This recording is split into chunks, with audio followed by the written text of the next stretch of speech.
Welcome, my friends. Jocular Fay here, heading to Galarian, where I seem to have lost some friends. But maybe I'll make new ones, and maybe I'll find them again. In Pathfinder, Kingmaker. Actually, that's... Our story started at the mansion of an Aldori sword lord. Drawn by the promise of a most dangerous task and a commensurately huge reward, heroes of all stripes gathered here. This was where I went first, a big mansion, to see if they'd seen my friends. I had to... Where are they? This is taking forever! They didn't even say what this was for, just that the Aldori were looking for heroes. Who are the Aldori anyway? Rich folk? If you can't be patient, no one's keeping you here. Just go back to your mountains or whatever hole you crawled out of. The Aldori Sword Lords run the premier school for the dueling arts. They're also the richest and most influential group in this part of Brevoy. Take that tone with them, and they'll teach you some manners pretty quickly. Well, it certainly seems tense amongst this group. All right, you purple toad, just shut your trap. And if you can't, I'll help you. Hush! Quiet! They're coming.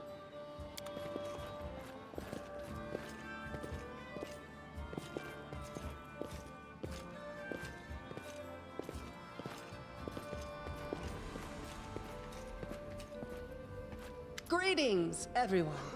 I am Sword Lord Jamandi Aldori, and this is Lord Mayor Yosef Selimius of Restov. Welcome to my mansion. Ah, her mansion. Very well. We thank you from the bottom of our hearts for responding to our call. You may be few, but that's unavoidable. We need only the best of the best for this task. And I see true heroes before me, strong and fearless. Exactly what Restov needs. Well, he's certainly good with the praise. Thank you, Lord Mayor. Now, to the point. South of here, just beyond Brevoy's border, lies a region known as the Stolen Lands. This is disputed territory, and while it's long been claimed by nearby states, it's never been truly taken. I won't bore you with the legal technicalities. Suffice to say that anyone with enough courage and power to seize the Stolen Lands and name themselves Baron or Baroness, claiming dominion, well, none of the neighboring states would be able to challenge it. Of course, Restov would be first to recognize the legitimacy of this new state, as well as the noble title of its founder. Unfortunately, one serious obstacle stands between you and this title. A gang of bandits holds sway in the Stolen Lands. Their chief, who they call the Stag Lord, considers himself the rightful owner of these lands, and no one has yet been able to challenge his power. Bring me his head, and you'll be able to return to the Stolen Lands as their legal ruler. Any questions? Yes, have you seen my friends by any chance? No? Alright, well, there's a whole team of us. Who exactly do you want to receive the Baron's title? I will, of course. I'm the leader of this team, after all. Don't worry, though. I'll make it worth your while to help me. Well, I think we'll see who's not going to receive it. We haven't yet begun, and you already speak of divvying rewards. What makes you think we'll even succeed? There's little point arguing over who gains the title when we'll most likely lose our lives there. Oh, cheer up, you silly old man. Let's go. If I may please answer the question. You may. We believe you're all equally deserving of a noble title. Over the course of your expedition, it will be up to you as a team to decide which of you is best suited to rule. I know there's been other bandit lords who've become leaders of an area, even a nation. Why not recognize this one? That's a good point. As I see it, this Stag Lord already holds power over the region with confidence. Many noble bloodlines were started by bandits who just got lucky. I just said that. They? Perhaps because we do have standards to maintain. This room has seen many celebrations of adventurers, and even those who just got lucky. But giving a noble title to a bandit lord? That's one thing that's never happened here, and it won't while I still breathe. Hmm. How did you get your title, by the way? Were you or your ancestor the biggest murdering bugger around? That's usually the way. All right.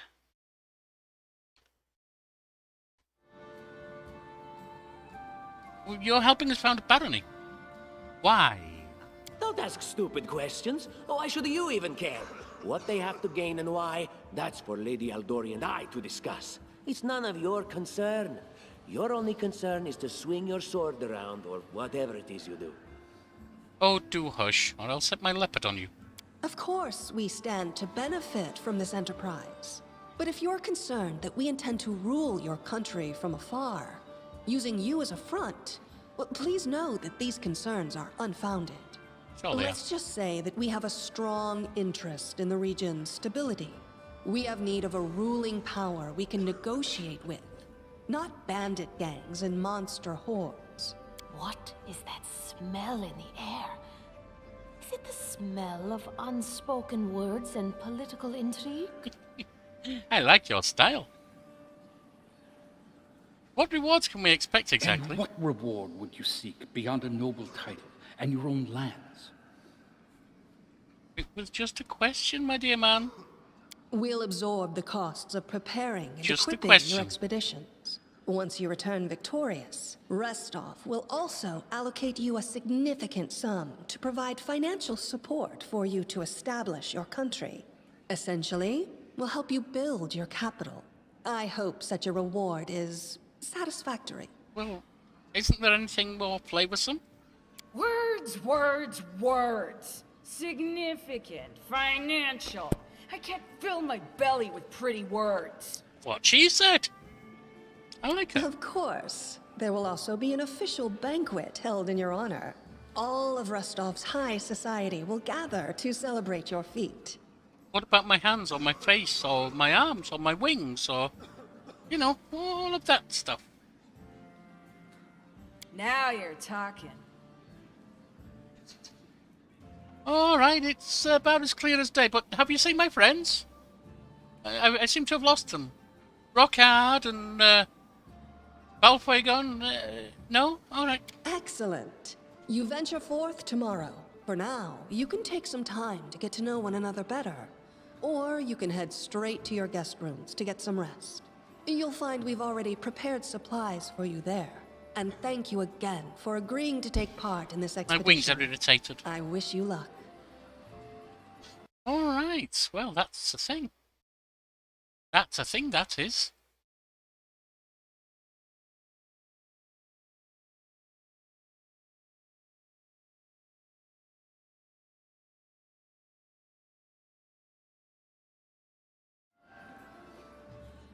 Thank you again, with all my heart, for replying to this call. I wasn't. I was looking for my friends. Courage, the unshakable will that distinguishes true heroes. I look at you, O champions of Restov, and doubt not for a second that you'll be victorious. So venture forth toward your feet. Go, and return in triumph. I don't think Triumph has been invented as a company yet. Can I just do a carriage, a horse and carriage, or maybe Shanks' pony and walk?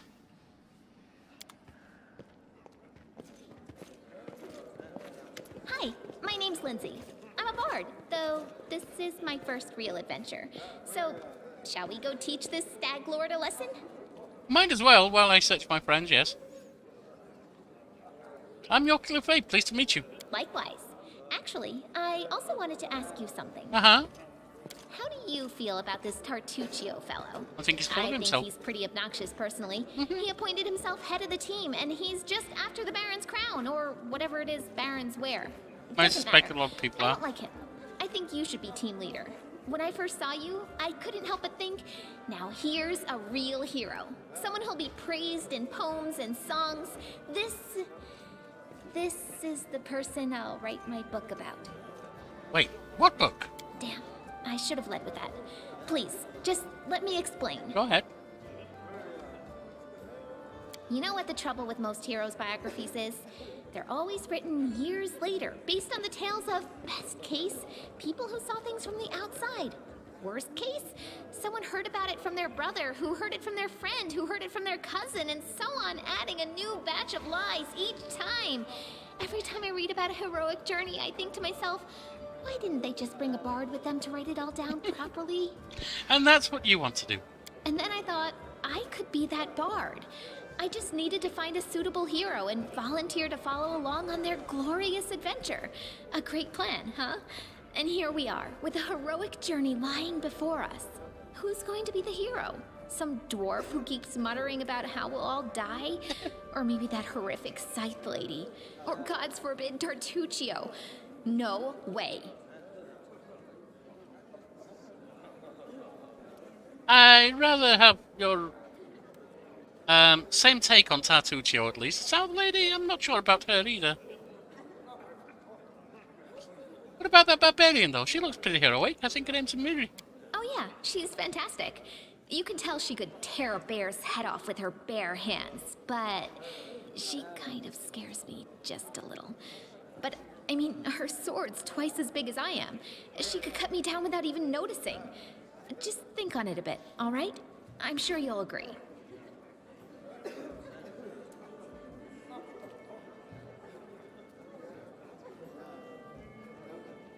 Well, I'm happy to have you along, but if my friends show up... I'm going to my room to write about tonight. See you in the morning. This is not working well. I'm trying to position this better. Alright, I'll see you in the morning. And I think I'll go to bed. Just since you missed the character creation, I am, of course, an Aasimar face speaker. I'm Jocular Fae. Of course I'm a face speaker. And that's still not right. Let me just... Please bear with me while I sort this out a little. There we are. That works. Sorry, technical issues. You know how it is. Right.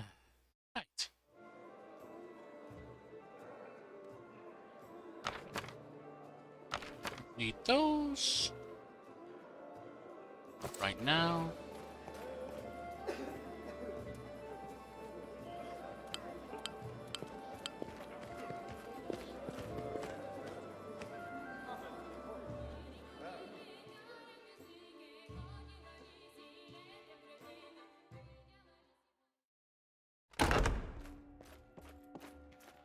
Help! Help! What's wrong, Lindsay? The mansion's under attack. We need to help. Then we best go. Some villains broke in and started killing everyone. I barely made it. Hurry, we have to help the guards fight off the attackers, or we'll all be cut down one by one. Well, you sound afraid but courageous. I like that. I hear screaming.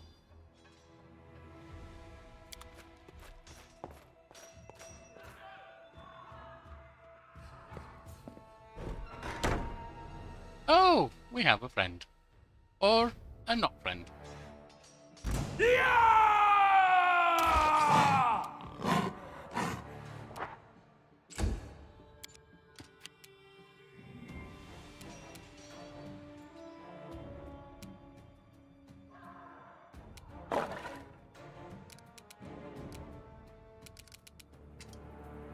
Die! He died.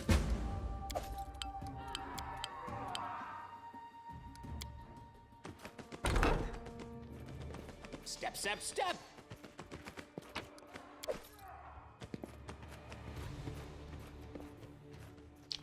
Right, before you go up there, I'm going to head this way. See if there's anyone coming up behind us.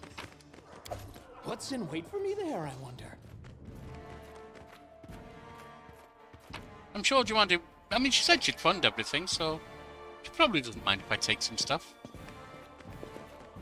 Trail me. Oh, they got someone. We have to help. Look, they're running. I'm not running, apart from towards you. And what shall we do with this one? We'll finish him later, he won't get away.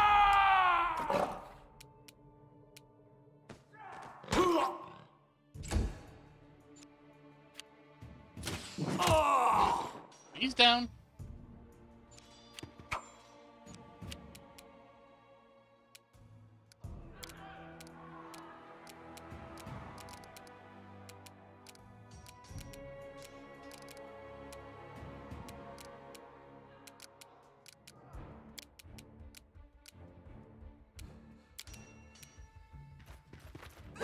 You're just in time. A bit longer and I'd have been... Whew, I don't even want to think about it. Can you imagine what a terrible loss this would have been? Not in the But least. it's all right now. I'm safe, sound, and unscathed, ready to lead you to victory. But you weren't exactly leading Lady Victoria Jemima is there. holding the line in the banquet hall. You know, the one where she had us gathered before. We need to make our way to her. And along the way, we'll try to save some of these dummies who are supposed to accompany us to the stolen lands. Speaking of dummies, take this ring. Quiet now, so that little fool doesn't hear us. She might try to steal it herself. It's magical. It'll protect you. You'll need it while you work to defend me. Sounds good, but she's no fool. I think you're the fool.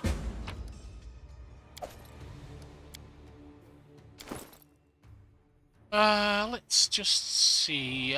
Name. Actually, wait. Do I need that?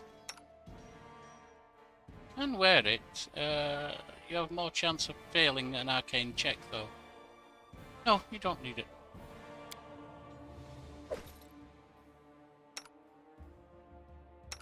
None of us can use that. A book. Don't think we're in a hurry to read right now, do you? Some daggers. Is this a dagger I see before me? Actually, it's several. Gems, map. I'm sure we can come back and pick it all up later.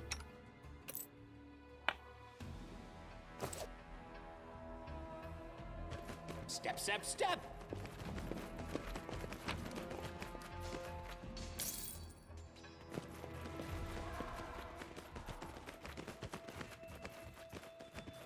Oh, more of them!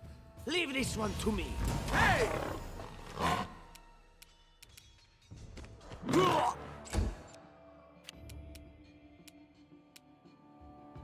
Let the attack commence. Well, it would be nice if you'd actually hit, but never mind. Actually, I probably shouldn't have done that. Take that off. Just die already! 1 point.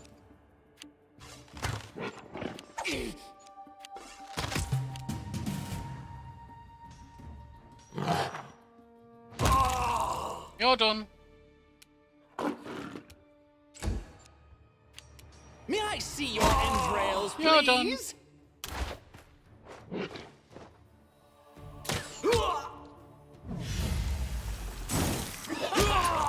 And you're done. You'll get the healing potions, definitely. Time becomes distance. What's through here?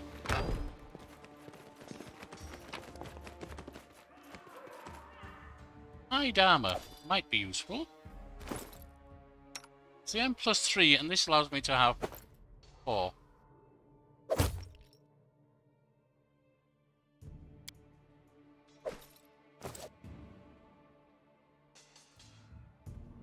And over here?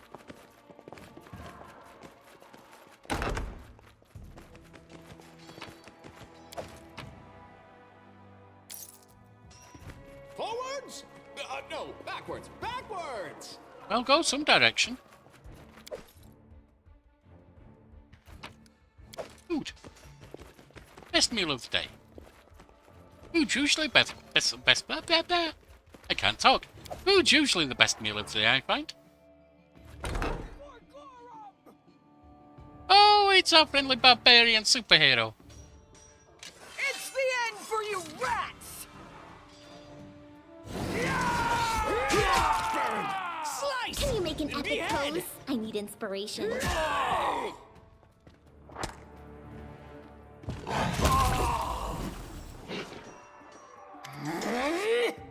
Oh, it's you.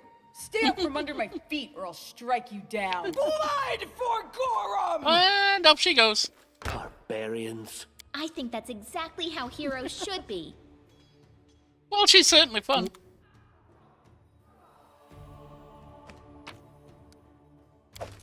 More healing. What?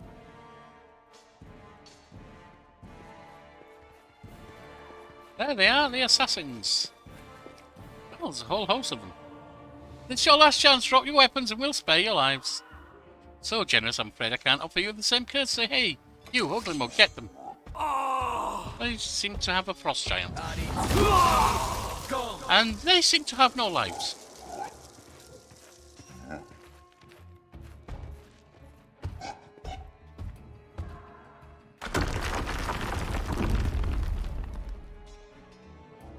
And in we go.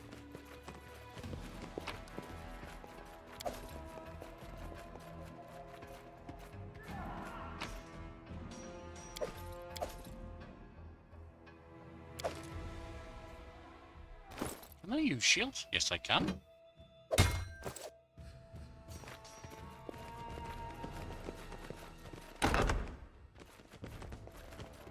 Dexterity check.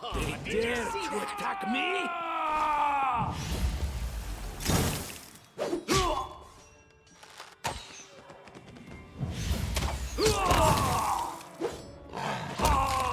You're done.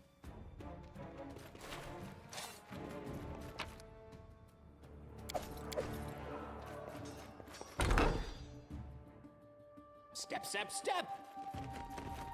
An armory. I'm sure Giovanni wouldn't mind if we borrowed some weapons. I'm pretty sure for once I agree with you. Anything else? But they say there's a first time for everything.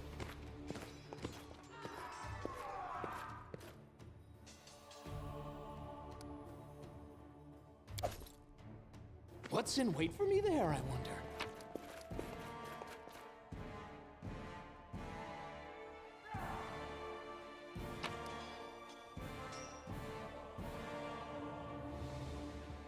Can't wear that. I can't use that. What's this? What have we here? This chest is full of gold. I guess it's for the guards' salaries, all things considered. Well, those freeloaders don't seem to have been working too hard for it. Maybe we should pocket it instead. What? No, we're heroes, not thieves. Who said we were stealing it? We'll just take the gold for safety so the assassins don't get it. And then we can heroically return it to Jamandi when this is all over. No distractions, or have you forgotten? They're trying to kill us. Finally, a voice of reason. Do what you want. I don't care. It was just a suggestion. But there's a lot of money in that chest, and with all these bandits running around, it wouldn't be any better if they stole it. Trail me. They won't. They're taking them down, piece by piece. Oh, there must be something else in here. A key of some kind.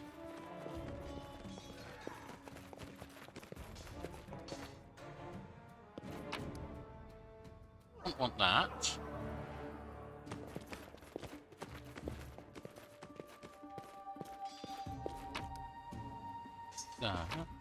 Ah, there's the key. Die. Oh, familiar faces. It's I our hope side you're lady. Not so frightened as to swing at every shadow. It's me, Jaethal. I don't recommend advancing down the hallway, assuming you value your life, of course. There were a few people with me, and you can see what happened to them. Nothing good. And just how did they all end up dead while you don't seem to have a scratch? I'll answer but briefly and just once. Further scares and explanations will wait until we aren't being hunted by a group of assassins. Deal? All right. I'm undead.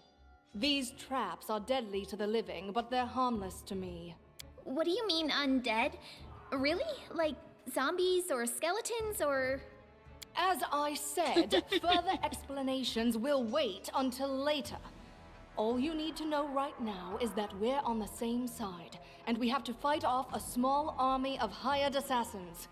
Let's get to it. She does have a point.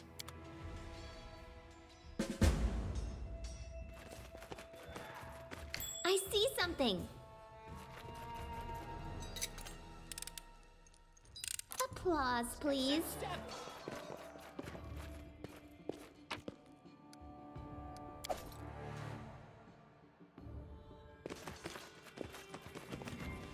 I spy?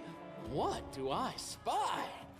You spy Lindsay running up to take a trap down. Applause, please.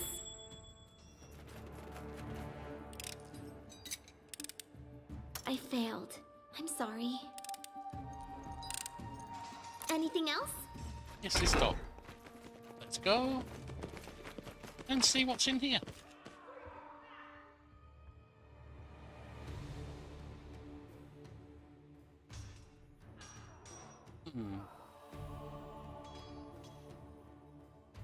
We certainly don't need it right now. Forwards! No, backwards.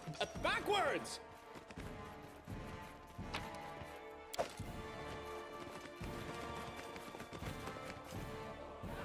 Oh, another couple. What are you dallying for? I'm telling you, Jumanji's cash has to be here. Well, hurry, stop. Someone's coming. Yes, we are. Serves you right.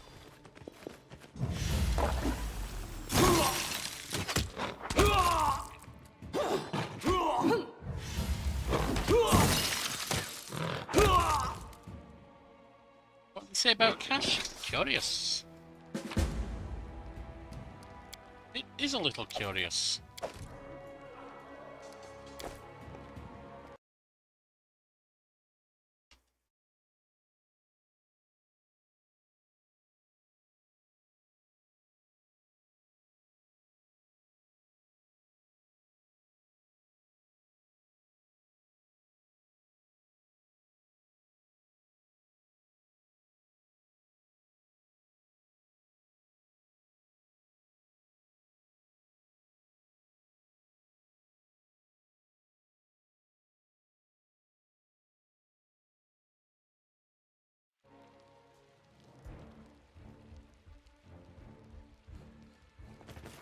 Alright, let's see what's in here. What's in wait for me there, I wonder? Statues you can play with. Well, I'm not going to lie, I solved this long ago, so this time I'm just working from the solution on this particular puzzle. Because otherwise I'm going to be flipping it up and down all day long for no good reason at all. So let's just get this done. Let's see. 3, sword up.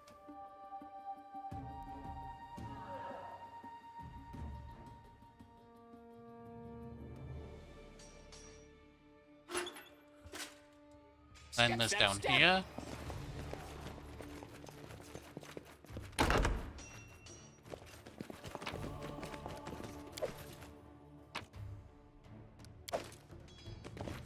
Six, swords up.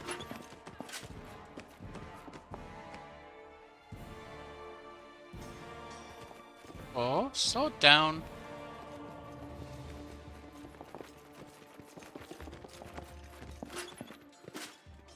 Three, sword up. And 5, everything up.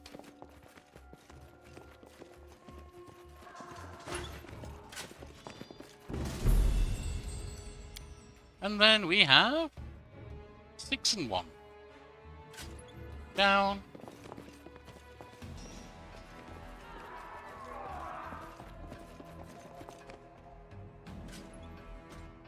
There we are, both sections on. You cannot stand against me. A little green sign. Ooze.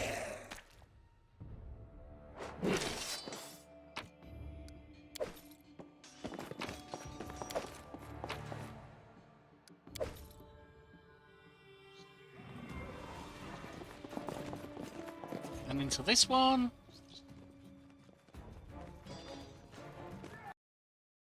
And let's see what we have.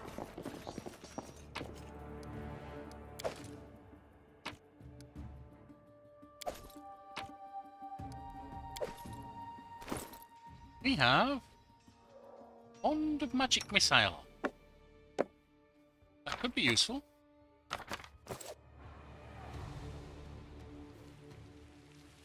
No more doors in here, so we're down here.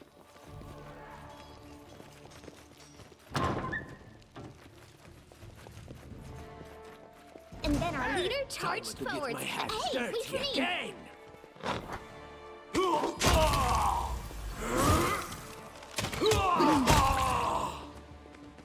Oh look, it's our tiefling girl.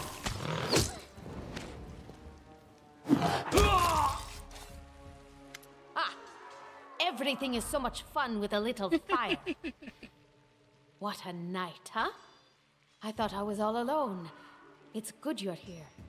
A bit boring, chasing fool assassins without anyone watching the show. I have a sorcerer friend, Balfuego, who tends to agree with you on fire. It's not fun at all. Many people have died for nothing. You sound like a Kelishite, am I right? Of course. I'm from Kadira. But tales of hot deserts and shady oases can wait until the fighting's finished. But if you'd like to share a dinner and pleasant conversation, just say the word. That sounds I like like fun. making new friends. That sounds like fun, but I don't think we've met. I am Kayesi, one of the many here who seek a better fate, answering the call of Lady Jamandi.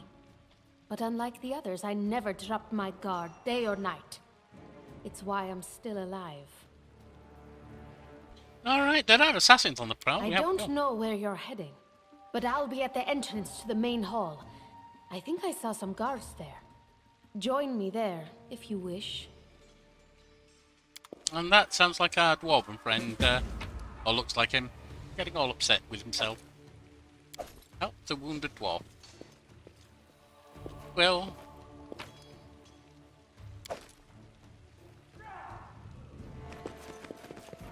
Grotus, I can sense your silhouette hovering over me. It won't be much longer. Soon we shall meet, O Lord of Oblivion. Are you perhaps being a bit premature? Look at yourself, you've barely got a You're scratch. wrong. Who would know better than I the severity of my own wounds? I can feel the last drops of vital force leaving me. Oh, do quit the act. Stand and fight or I'll really send you to your final rest.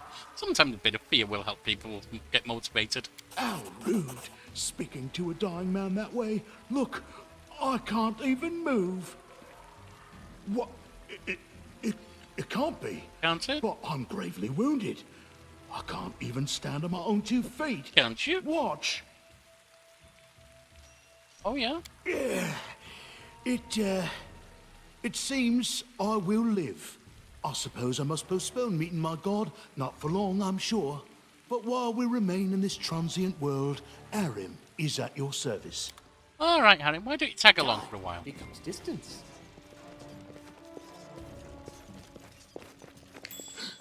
My search was not in vain. What's here? Every crate is securely locked, so we're not going down there.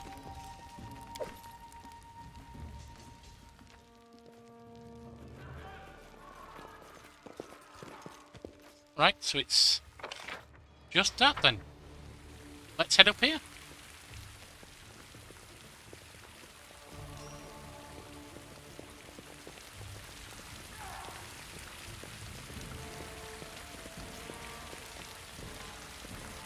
You, run and get an axe. You, bring more water. You, stay here and hold our defense. Those assassins are still around here somewhere. Aha! Some of our guests survived. Good. You need to get to the banquet hall and help Lady Jamandi. Who are you? Keston, House Gores, a fighter in the service of Sword Lord Jamandi Aldori. Right now, I'm in charge of the mansion guards. As you can see, there's a lot to do. I'd say. If I were a rich and influential lady like Jamandi, I'd also get myself a manly captain of the guard. Ah, you're a lady who knows what she likes, obviously. What's going on here? Someone opened the gate.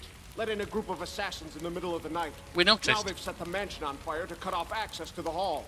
They don't want Lady Jamandi to get reinforcements. We cleared the passage so you can get through. Just try to avoid inhaling the smoke. We'll be right behind you. We just need to put out the fire first to save the mansion. Considering Lady Jamandi's fate, I'm not surprised that the whole pack of assassins were unleashed on her, including a giant. But what's at stake? What could anyone hope to gain? Do you need help putting out fire? No, we'll manage. I've got my best people here, those who still live. Your place is by Lady Aldori's side. Fair enough. It doesn't seem right. What if some of the guards are wounded? We need to help them. Where's the hole? You'll have to run through the fire. We've almost put it out at the entrance, so your main concern should be to not inhale any smoke. Hold your breath and take the first right, then head straight down the hallway. All right, I'll go immediately. Fire doesn't frighten me, thanks to hell's blood running in my veins. I'll go ahead and wait for you on the other side. Catch up! May Abadar keep you safe. Right, let's go through. And so our adventure started earlier and much more tragic than we'd expected. The whole team had gathered in the hall yesterday had been reduced to but a handful of brave souls led by Yorkie LeFay, and not at all by that scoundrel Tartuccio, no matter what he might have imagined himself. Jamandi Aldori was waiting for us, but to get to her, we'd have to march through fire, quite literally. As we approached the burning building, we drenched ourselves with buckets of water. Prudence is the key to... Well, I was just having a shower. Prudence is the key to victory. Before moving through the fire, we thoroughly wet our clothes. After that, we covered our noses and rushed. It was a good thing we hadn't wasted any time. After entering the building and taking just a few steps forward, the wall behind us slanted and crashed down on with terrible crackling sound, blocking the way back. Well, we may not have planned on going back. If we'd come a little later, the flaming logs and red-hot bricks would have fallen right on our heads. Regardless, we were left with only one way to go. The hot air burned our lungs, and our eyes watered from the smoke. Yorkie LeFay led us stubbornly through the flames, while Tartuccio did nothing useful at all. We'd made it to the hallway, leading to the banquet hall, when we heard someone calling for us. It was Valerie, one of the guards I'd chatted with a bit in the banquet hall. Even then, in that calm setting, I'd been stunned by her beauty. But now, amid the smoke and flame, she looked like a celestial avenger. An armoured deity, menacing but beautiful and merciful, descending from the higher spheres to help us poor mortals. She held her burned, barely living guard in her arms. There are two more, she shouted as she passed us by. They're wounded. Help me pull them out, Tartuccio grumbled. Something about how Jamandi was waiting for us. Meanwhile, Yorkie LeFay rushed to save the guards. Saving the poor fellows didn't take long. Together we lifted them up and carried them away from the fire. Only then did Valerie pause to catch her breath and wipe the sweat from her face. Thank you, that was truly noble of you, she said. And now let's rush to Lady Aldori's aid. Ensuring the guards we'd rescued were relatively safe, we made our way to the hall, where the battle was already in full swing.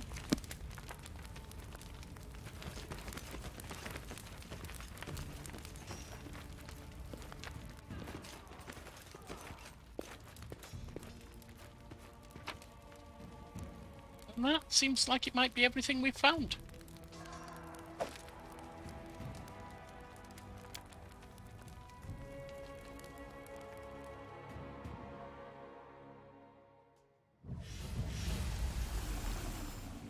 Ooh, there's a whole host of them.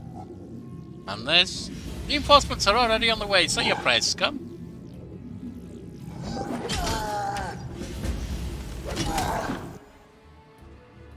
How do you mind if I fight the assassins? Serves you right. Can you make an epic pose? I need inspiration. I wonder what lies beyond. Well, I was taken down rather quickly, wasn't I?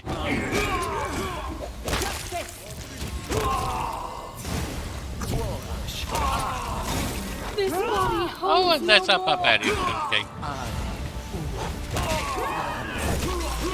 can't be over.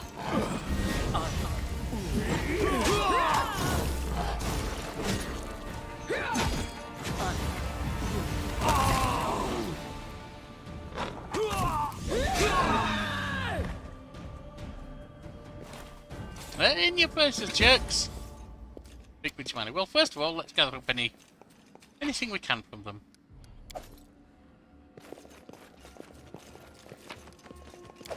What's in wait for me there, I wonder?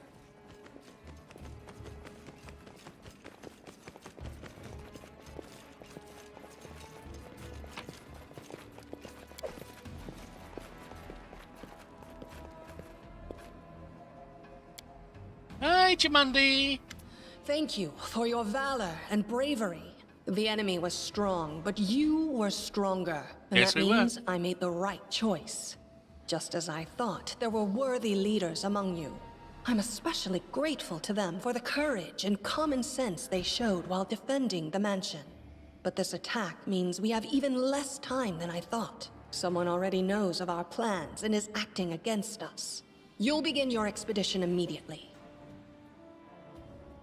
Sounds good. Let's go. Lady Aldori, please, I know who arranged this attack. The vile king of Pitax, Iroveti. What's more, I know who among us works for him. Hey, you! Show everyone the ring you're wearing. What, the one you gave me? You think I wouldn't recognize Iroveti's seal? That's why he wasn't killed. The bandits recognized him as one of their own by this signet ring. Tartuccio gave me the ring. Yes.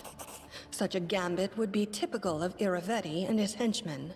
And yet, it still seems suspicious. He gave me the ring. There's definitely a spy among us. But who? All I have is one word against another. I'm afraid you're both under suspicion. They both came to your aid, Lady Jumandy. But a liar's cunning knows no bounds.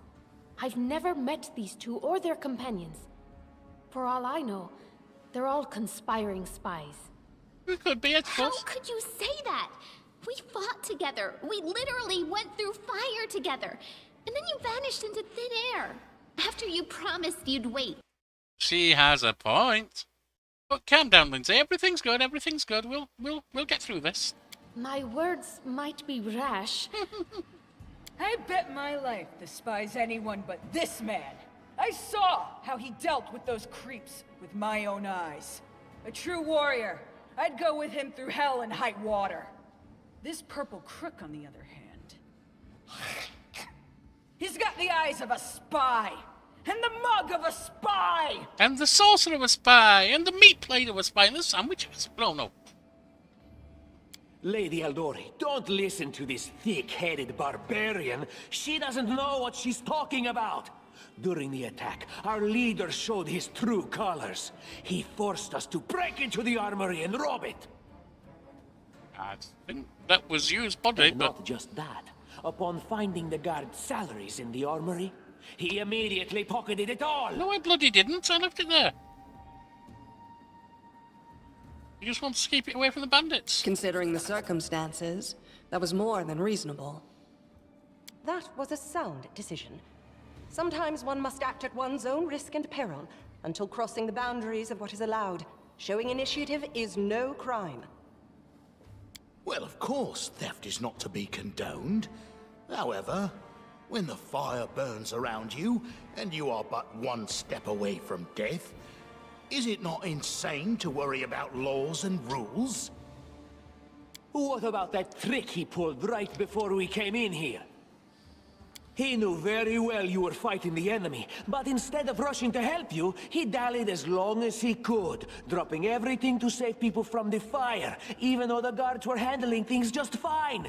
He was obviously hoping to show up too late and find you already dead. People were dying right in front of me. I wasn't going to just walk by. Really, Tartuccio?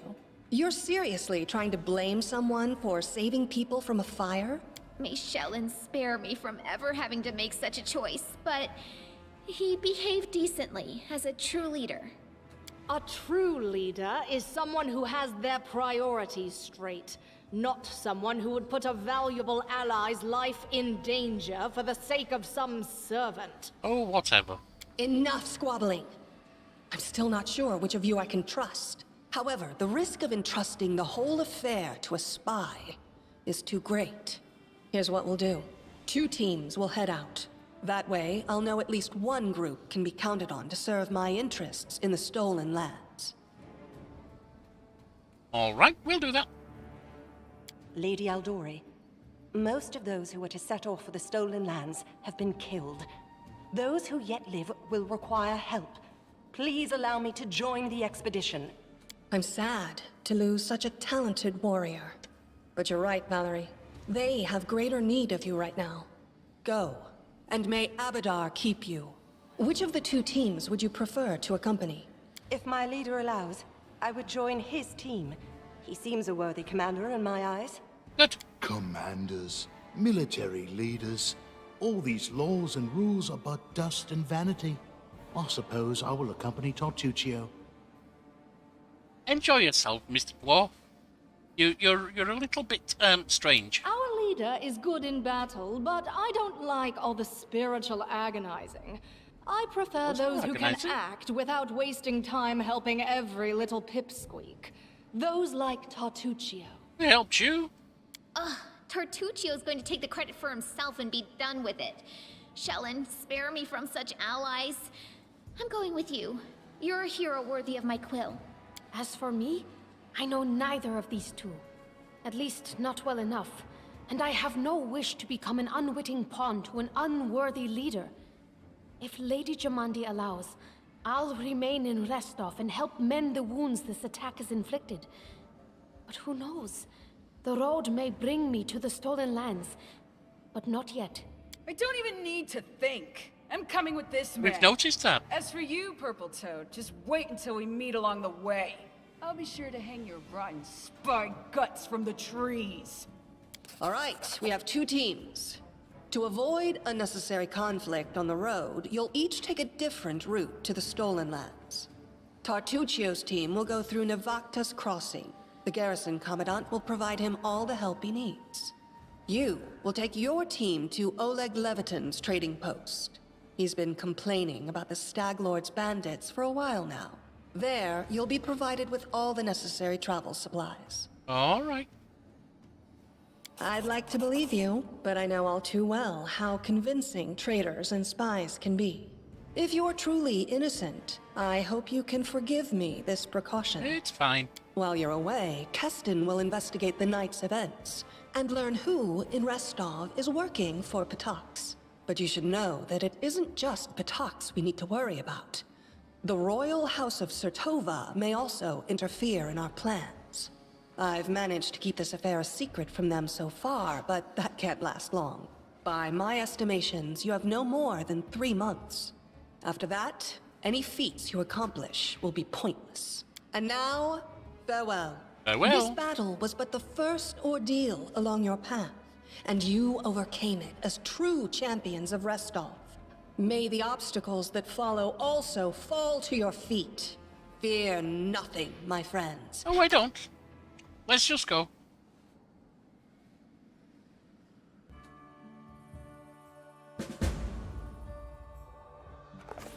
Surviving a terrible night, our small team set off to brave our fate. Beware, Stolen Lands. Heroes are on the way. Right. It's about time we did some healing.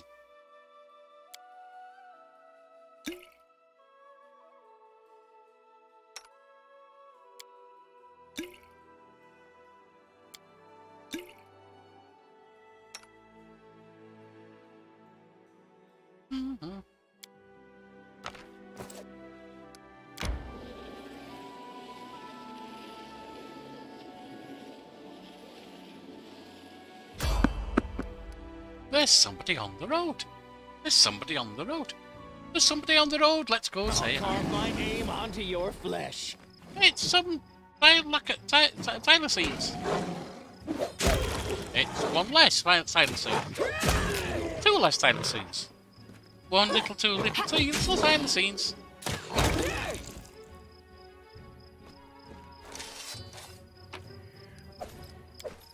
Some skins. No, backwards, backwards! Oh, we're all weighed down. Because she's tired. We'll see what happens when that is done.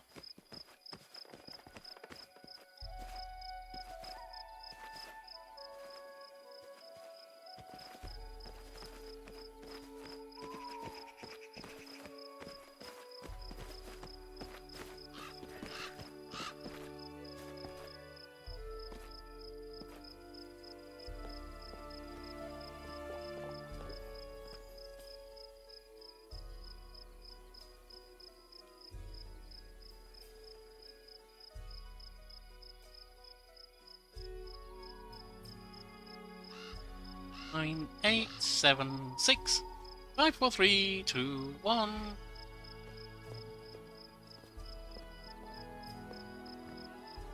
And we're able to move.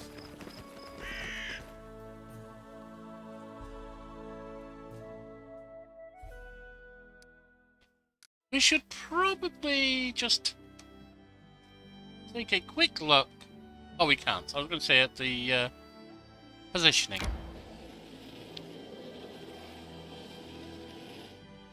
We should gather our strength. No, we'll be fine.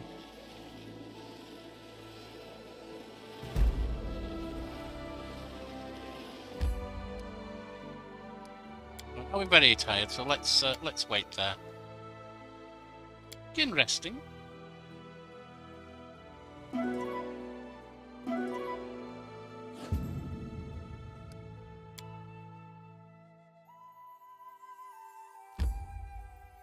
And in we go.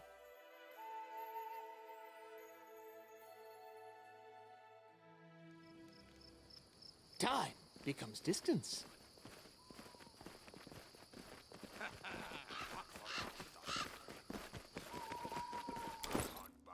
Let's drop some of the heavyweight, shall we?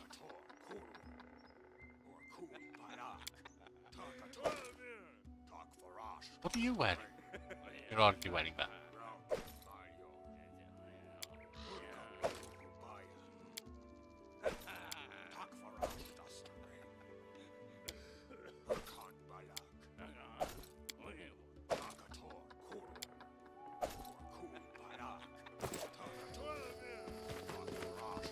Where are you going?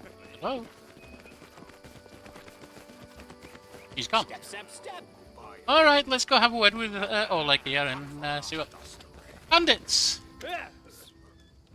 In the name of the Stag Lord, lawful authority of the Stoneland. Yeah, that is a laugh. We demand this week's tax and some beer. Where's a pretty wife of yours, Oleg? She should serve us dinner. Quiet down, dimwit. Oleg, we're just here for the Stag Lord's tax. Hand over the money and we'll be on our way. You want to drink some of my blood, Sue? I'm sick of you. You're like locusts. You think you control everything around here just because you put up that painted rag of yours? You come here, squeeze and dry, and come with... Oleg, a large man with a rough face, stops when he spots you. Ah, you must be guest from Restov. What's going on here? Isn't it obvious these thugs are robbing us, honest settlers? They say they're taking some tax for their leader, the Stag Lord. Oleg spits. But I didn't swear allegiance to any Stag Lords. I pay my taxes to Restov. Restov is so far away, Oleg. And the Stag Lord is so close. And as for you, the young dark-haired woman squints angrily at you. Get out of here before it's too late. This is our land. We own it. Our duty is to protect the trading post. Don't waste your breath on scum like this. I'm not interested in bloodshed, but I won't let you rob this man. Be on your way, and I'll let you go in peace. The woman smiles coldly. All right, we'll leave. What makes you think we won't just return with greater numbers? Why would we leave when we've got easy pickings from Restov before us? We'll rip out your guts and empty your pockets. You can try. Now, before we go any further, let's sort some stuff out here. You should be up there. You should be back here. And the others should be there.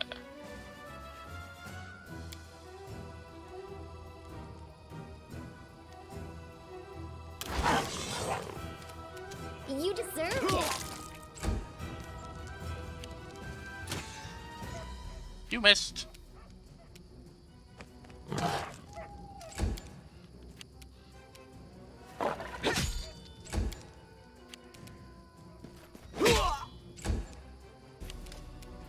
Let us strike as one. That's one down.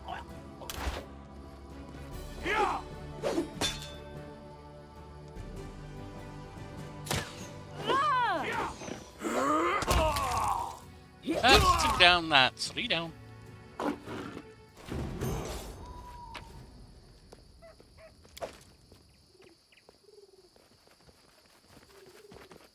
Trail me. Now let's go have a look at it. Actually, let's say hi to... No.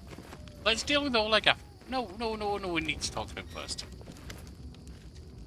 Take that, you scoundrels! Oleg shakes his fist, but now he scratches his head and stares at the ground gloomily. The girl got away, plague on her. She certain complains to Stag Lord. They may come to collect taxes, but this time they'll come to punish treason. Now what do we do? He sighs heavily. If only I could send Svetlana somewhere safe. And show those rats what's what. He notices a fair-haired woman approach. Dove, why are you here? I told you to stay hidden. It's all over, I saw it. I just need to be sure you're alright. The woman looks at her husband tenderly, if with a hint of sorrow. Oleg mumbles something and looks away embarrassed. My name is Svetlana. I'm sorry your arrival to our trading post turned out so unwelcoming. Let's get to the point. You say bandits are going to attack again. Who are they, and when will they arrive? Oleg waved his hand sullenly. Who are they? They're the Stag Lord's gang, that's who. Yeah, we're taking him on.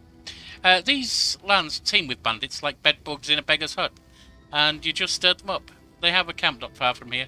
I expect they'll return in full force in half a day, maybe less. Stag Lord won't take an insult like this lightly, and his henchmen are more like demons than men. They claimed they were collecting taxes. Why? The Stag Lord and his cronies, of course. The Stag Lord fancies himself as a king in these parts. He may have antlers for a crown, but all the troublemakers around here are happy to follow his orders, as long as they're paid. So they charge an arm and a leg as taxes, and they call their executions punishment for treason. Even those who never swore allegiance to the Stag Lord. They're killed fast if they're lucky. If not, Oleg looks at Svetlana. Dove, why don't you go to start supper while we finish our talk? No need to be protected from dark talk. I'm not some blind kitten, you know. I've seen what they do to people. Svetlana lowers her head. Most of the gang is made up of simple bandits, but there are monsters among the leadership. Especially those close to the Stag Lord. Orcs and Doven from Nuzrock come to mind. They like to make a show of their tortures and executions. My husband and I, we saw the bodies. How many bandits are there? What do they want? They think they own this land. You've told us that already. No one knows how many. Sometimes only 5 or 6 come. Sometimes it's a whole gang.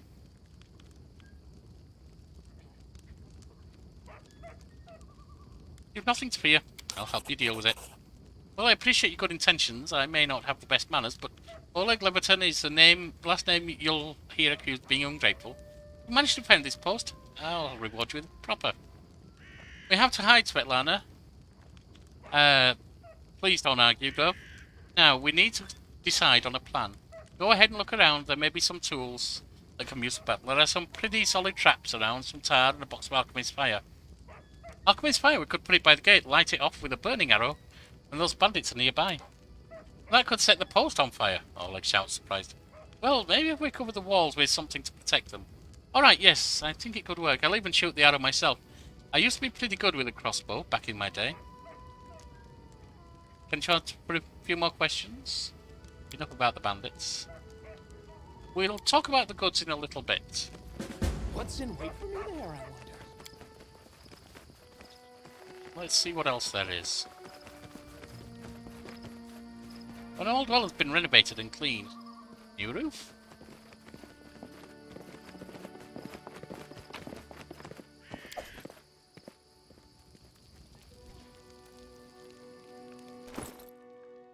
Now you...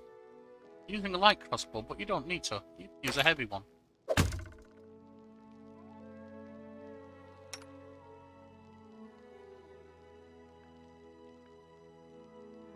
I'm currently using a scimitar, which is fine. You have your giant bastard sword, or whatever it is. You have your masterwork bastard sword.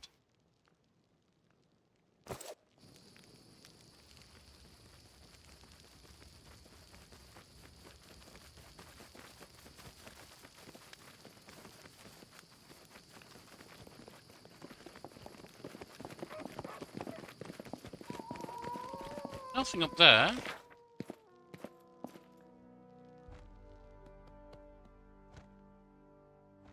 We'll go look at that later. Go pick our stuff up and sell it to Oleg. Might be able to buy something useful that will help us in the fight, who knows? Oh, and he's back.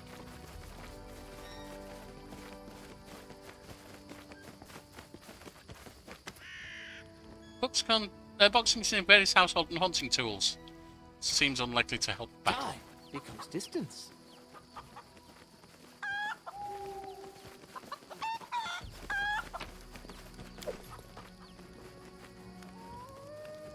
nothing up there. Down this way.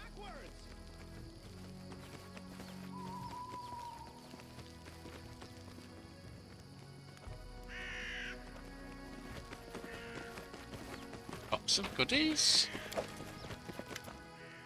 There's some disgusting slush. This seems to be tar. Fill it near there and slow the bandits down.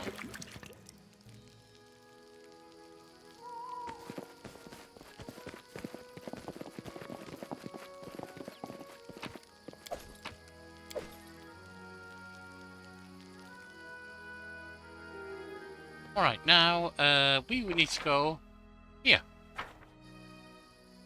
Get that.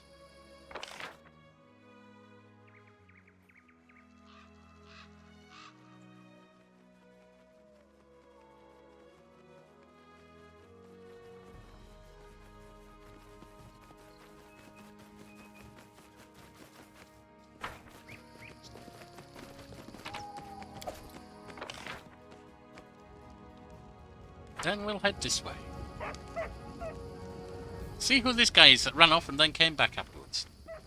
Not very brave, but he might do something useful. I think we're rather weighted down.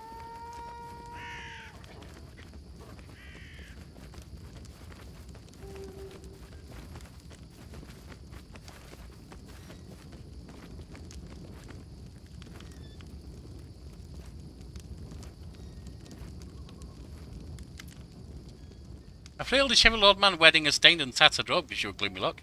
I'm Bokken, local herbalist. What brings you here? Why are you telling me about yourself? What's there to tell? I'm an herbalist. I make potions and sell them. Gather herbs, roots, berries, Bokken size.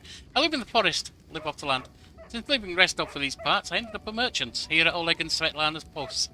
They let me out in kindness, help me with things. They bring me water, or firewood, when it's cold, and the occasional barrel of honey. They're good people. Could use your help to fight the bandits. Where's this coming from? You want an old man like me to fight? Here, take this potion. Consider that my help. We'll talk later. All you're doing is giving a potion, but alright, whatever.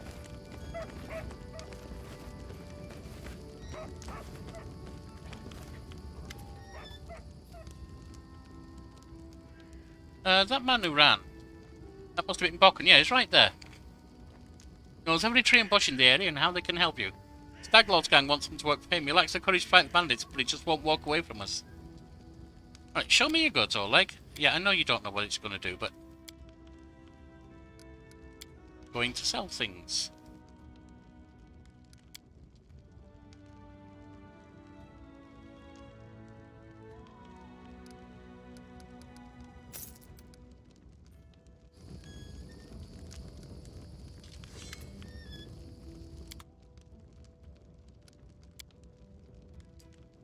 Now, what else? I get 400 worth of something.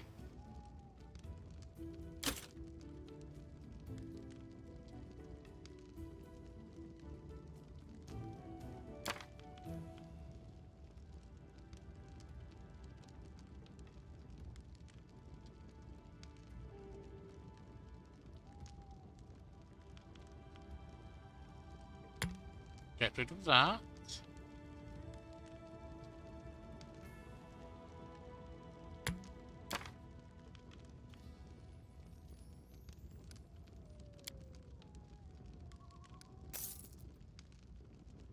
Alright.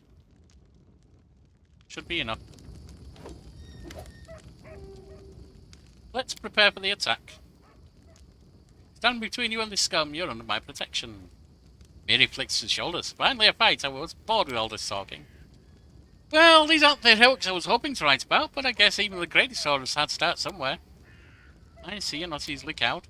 I beg you, be careful, and please don't let Oleg do anything too risky. Svetlana, go inside and hide. We're going to meet our guests.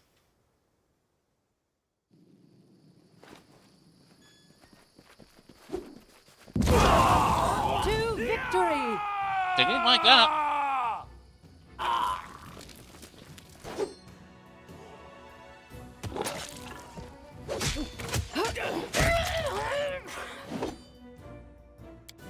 Do not falter!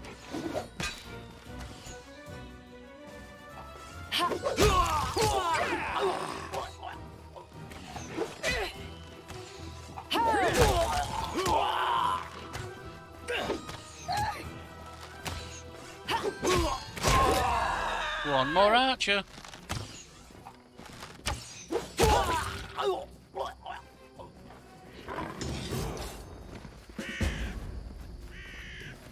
Alright, go check with Oleg.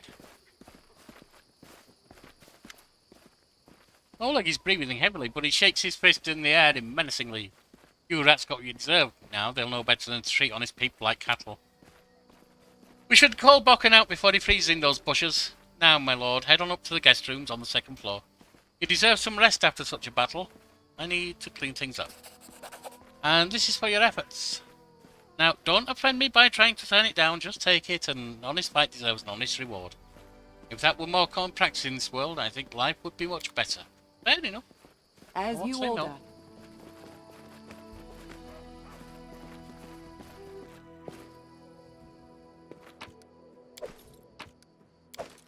And since you're eager to help us, we'll help ourselves to anything else you have as well.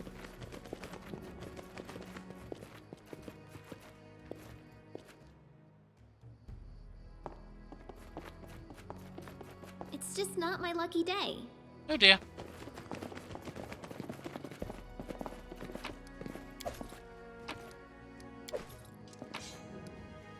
Right, let's have a rest. Bags this bed. You wake up from a nasty dream that tortured you almost all night long, and you saw a wall of unnaturally thick fog around you. Slowly moving closer and closer, a quick look out the window, and you saw the fog was not a figment of your imagination. Not a dream, and then... Hear me. Please hear me. Can you hear me? Please. It's a pretty fay. The half-transparent outline of a beautiful nymph appears before you. Even in this ghostly form, it's clear she's exhausted. Her shoulders are slouched and her large blue eyes burn within her pale face. Her voice is barely more than a whisper, and she reaches out towards you. It seems that only you can see or hear the nymph. Who are you? Who am I?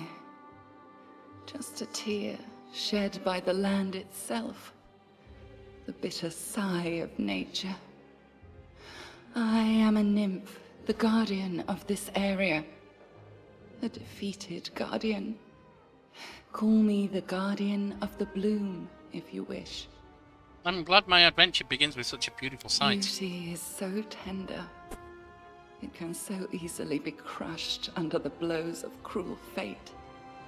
What? But you can save it from being undone. Oh, I'll do that. What do you want from me? Aid. Salvation. We have a common enemy, and long have I searched for someone who can defeat him. The one you call the Stag Lord. As a storm strikes ruthlessly with gusts and lightning, the Stag Lord wreaks havoc with the swords of his servants. I've heard of that. And not just in the world of people. The land also suffers from the evil he brings. My forests and my flowers suffocate in this fog. Soon even I will vanish, as the last ray of light fades at dusk. The Stag Lord is responsible for the fog? Yes. It hides his fortress as well as his dark deeds. But while responsible, he did not create this affliction. It is the work of a powerful druid who has betrayed even himself. How can I help you? I know not why the powers did not leave this renegade, but even I was unable to defeat him. This fog, it enshrouds, entangles, suffocates. If only I could learn how it was created. But my powers wane. I have barely the strength to call out to you. All I know for certain is that somewhere in this forest lies an old house, and it echoes with the remnants of a strange power. The Stag Lord and his druid were there. The fog hides this place from me, but I can point you to the bandits' camp near the Thornford. Make them tell you where this place is. Go there and listen to the echo, catch the whispers, search for anything that can tell you how the fog was created. Once the fog clears, nature will breathe again, and you will be able to easily find your way to the fortress of our mutual enemy. All right, my sweet one. I'll see you later. I don't believe in fate, stranger. But our meeting seems more than a coincidence.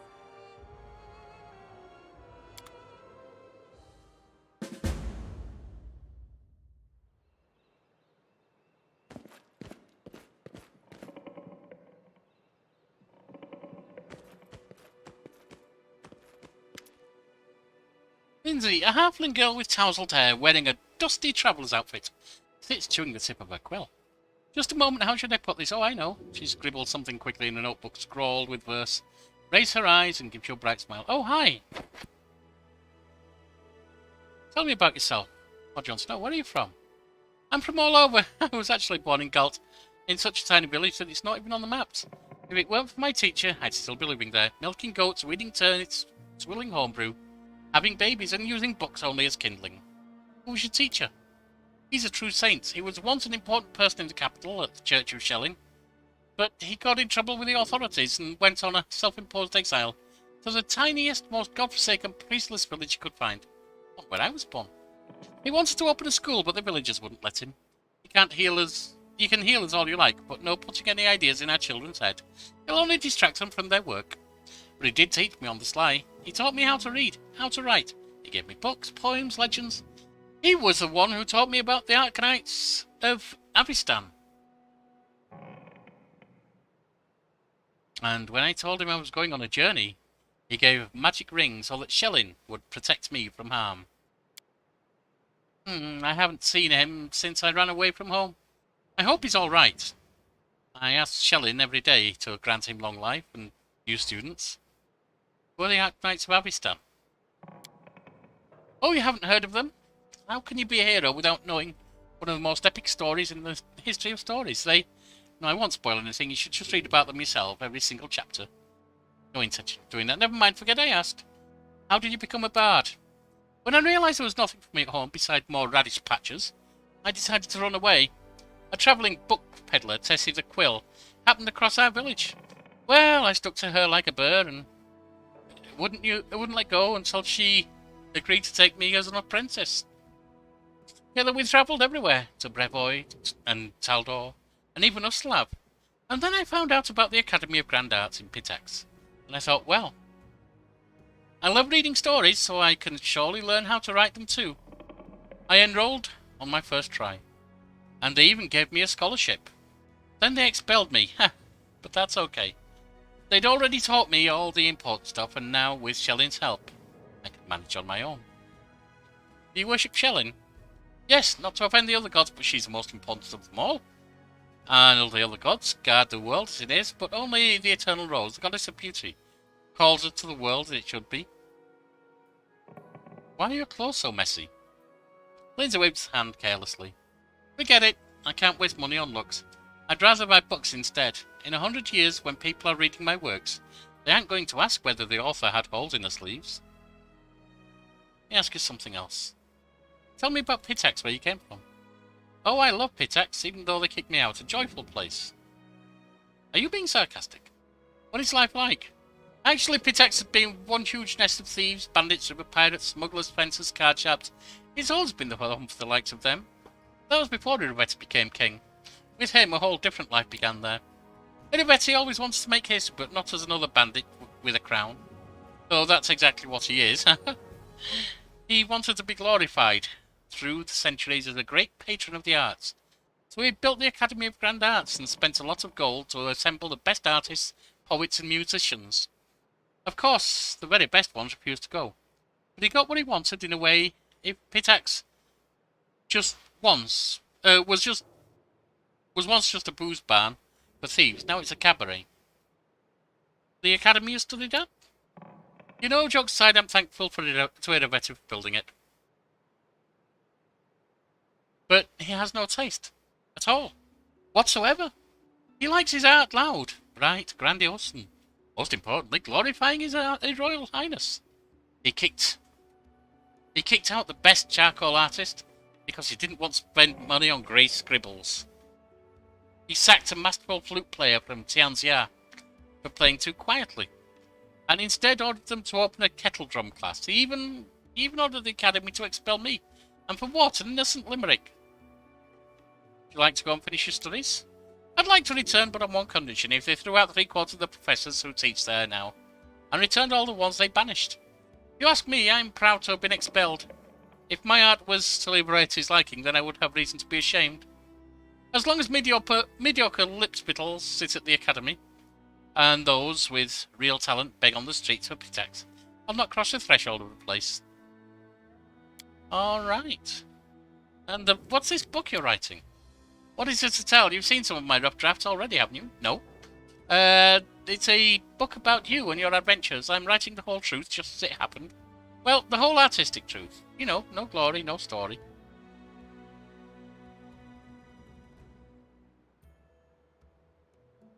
So what kind of character am I? Truth be told, I was a little afraid of meeting a real hero. In books, they're all protectors of the weak and poor. But what about in real life? But you eased all my fears with 2 shakes of a tail. You're a true hero, just like in the legends. My new fear is that in 100 years, my readers will say that people like you never existed. But I'm writing the truth. Sometimes you follow the rules, and sometimes you make up your own.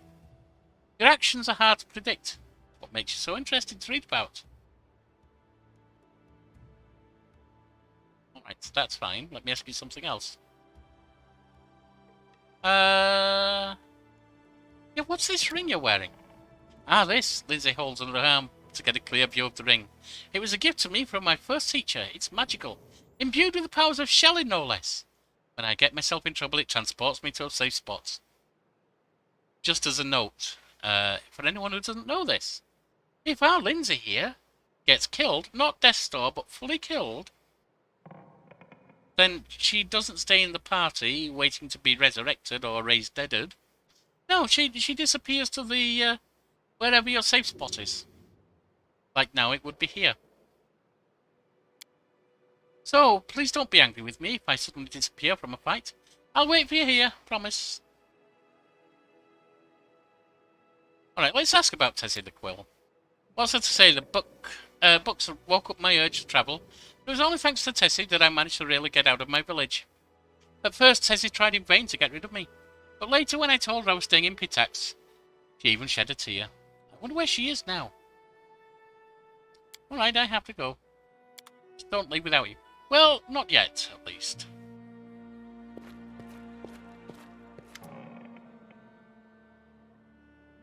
Svetlana Leviton, good day. I hope you're feeling alright after battle. Oh, I'm fine.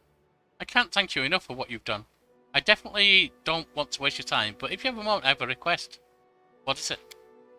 Svetlana lowers her head. This is a very personal request, and maybe not important enough for your time. I'll completely understand if you say no. But the first time the Stag Lord thugs came here demanding money, they also took my wedding ring. Just tore it off my hand. It's just a trinket, really, but it means so much more to me. I remember every moment of the day Oleg came to me. That ring in hand, to ask if I'd marry him. I was standing in a fancy dress on the stairs of my father's home, fearing that I'd misheard something, or that I'd say something stupid and everyone around would laugh. Svetlana interrupts herself, shaking her head gently. If you happen to find my ring among the bandits' possessions, please bring it back to me. It's easy to recognize. My name is engraved inside the band. Svetlana drops her eyes, lowering her voice. There is one more thing. Among the bandits is a dark-haired woman. We saw her.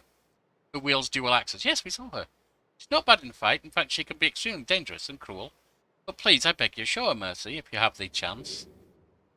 Oh, I will help. Don't worry about it.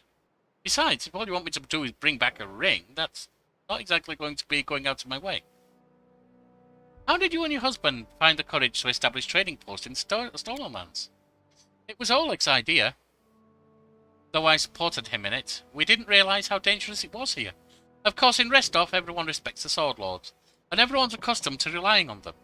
Even the mention of someone like Jamandi, Lady Jamandi, could be enough to fend off a street thug or some other trouble. It could maybe even work in some places here, but not with the Stag Lord's men. Please tell me about him.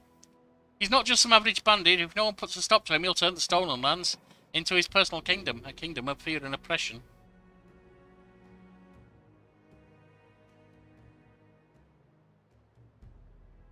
Fear always follows power, sadly. It would be naive to think the Stag Lord is so much different from any other ruler. Svetlana lowers her head.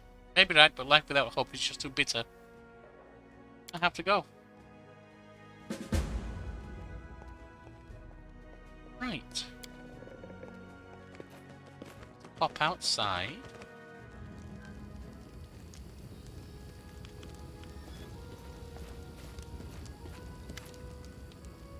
Bokken frowns as he ostentatiously examines the nearest wall, hands in his sleeves.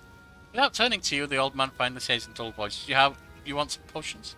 You show me what you have.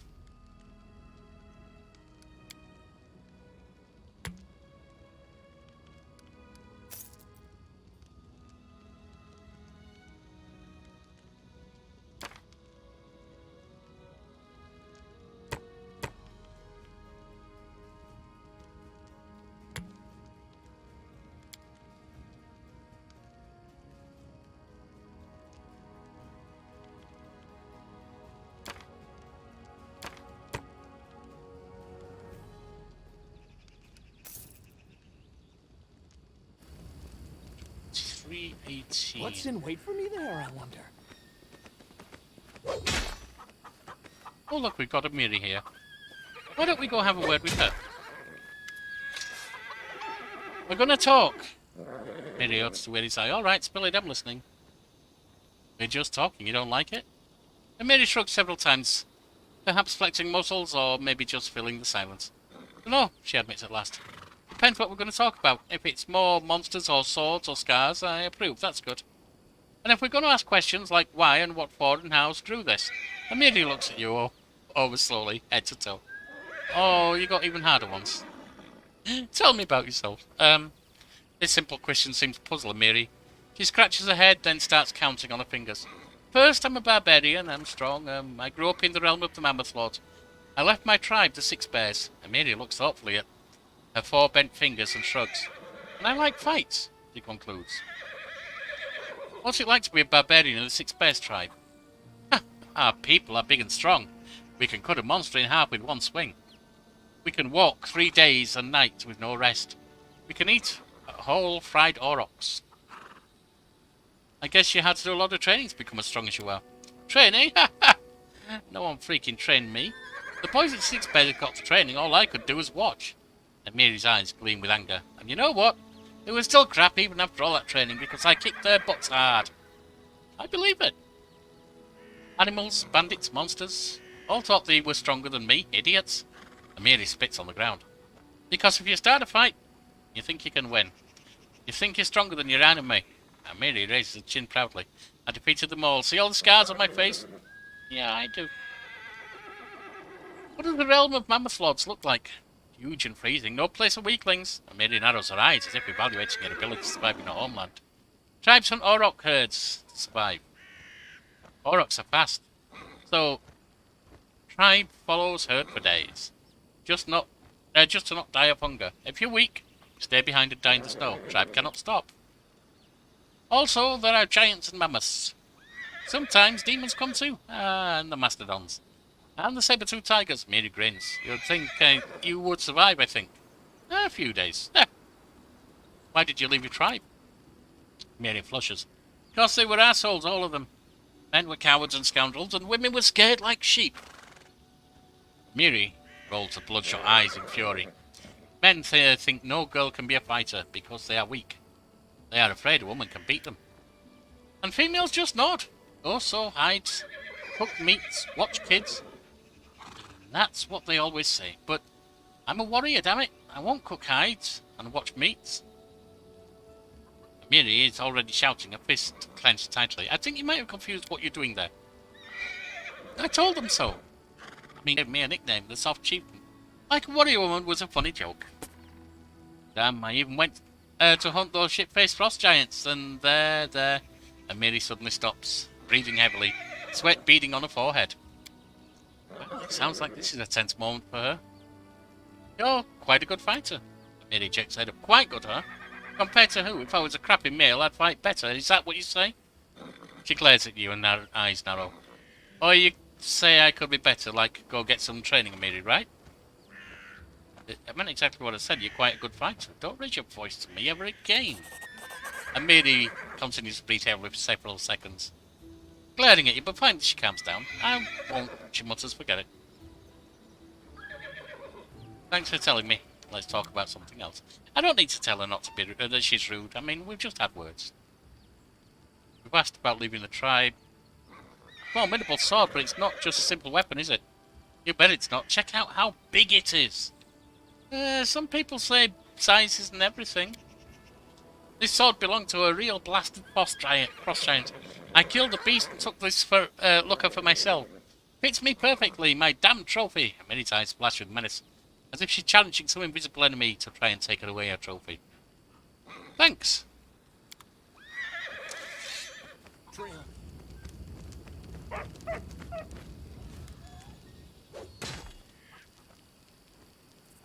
Right.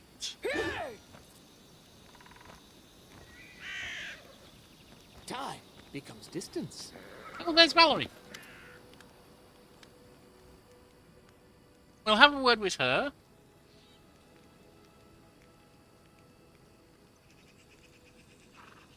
There's someone I'm missing. No. Greetings, Valerie sighs. Everything is well, I hope. I'm ready for new orders. Tell me about yourself. What exactly would you like to know? I was born to a noble family, though I didn't remain long on the family estate.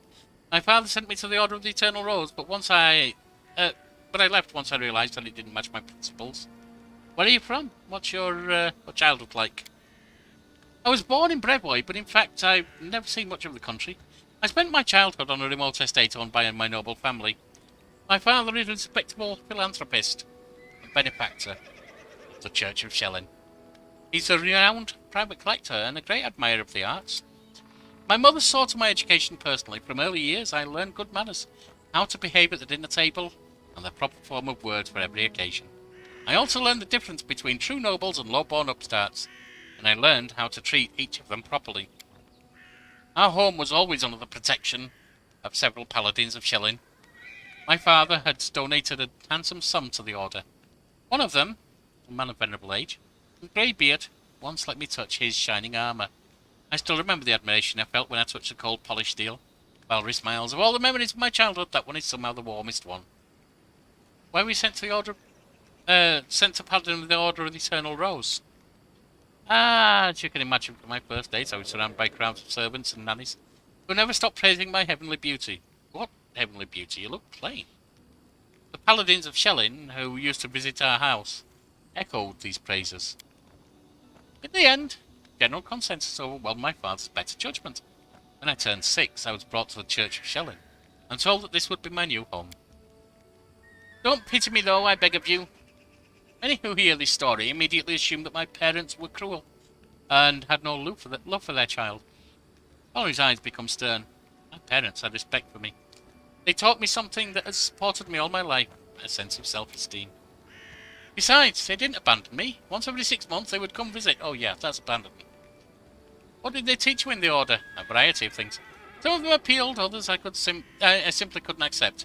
I enjoyed the physical activities and swordsmanship, but the art, calligraphy, painting, poetry, so many other ways to waste one's time. I guess that deep in my heart I always knew I'd be a true paladin of Shellin. Wielding a sword always felt more natural to me than handling a paintbrush. Why did you leave the order? Because of my heavenly beauty. You don't have any heavenly beauty, Valerie. You're plain. Valerie winced in contempt. According to Shellin's law, all art is sacred, whatever form it takes.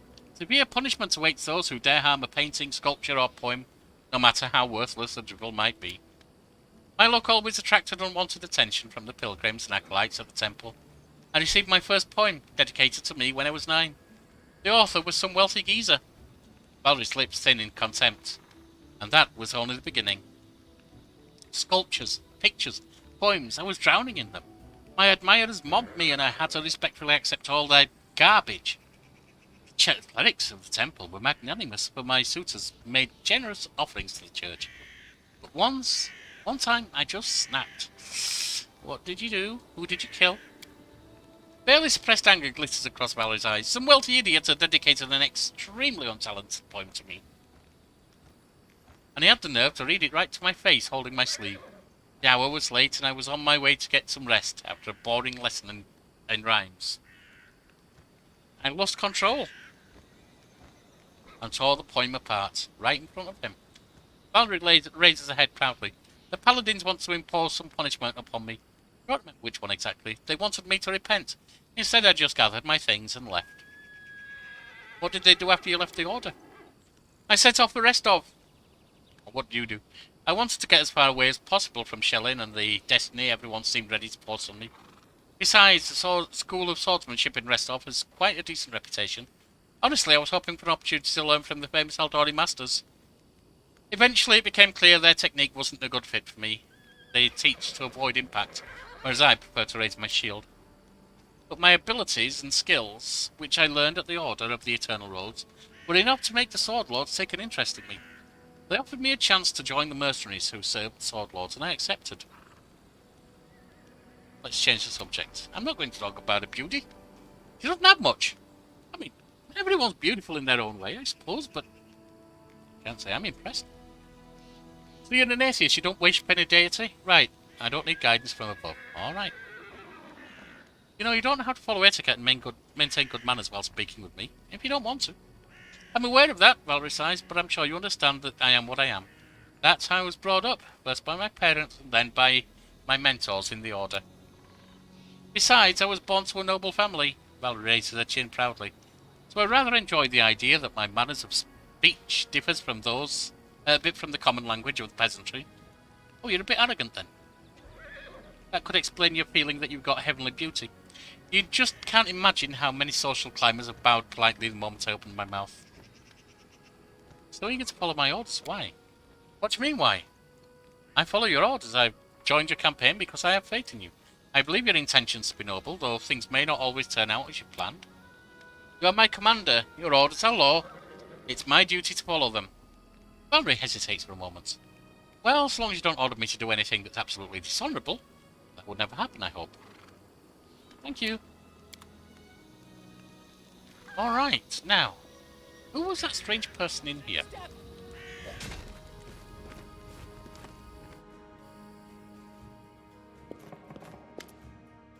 Noriel Eight Eyes. The elf looks straight at you, through the tangled hair falling over her face. Hey, you're an adventurer, right? Seeking your fortune in the stolen lands? You aren't the only one of your kind here. Take my advice. Keep your eyes open and watch your back.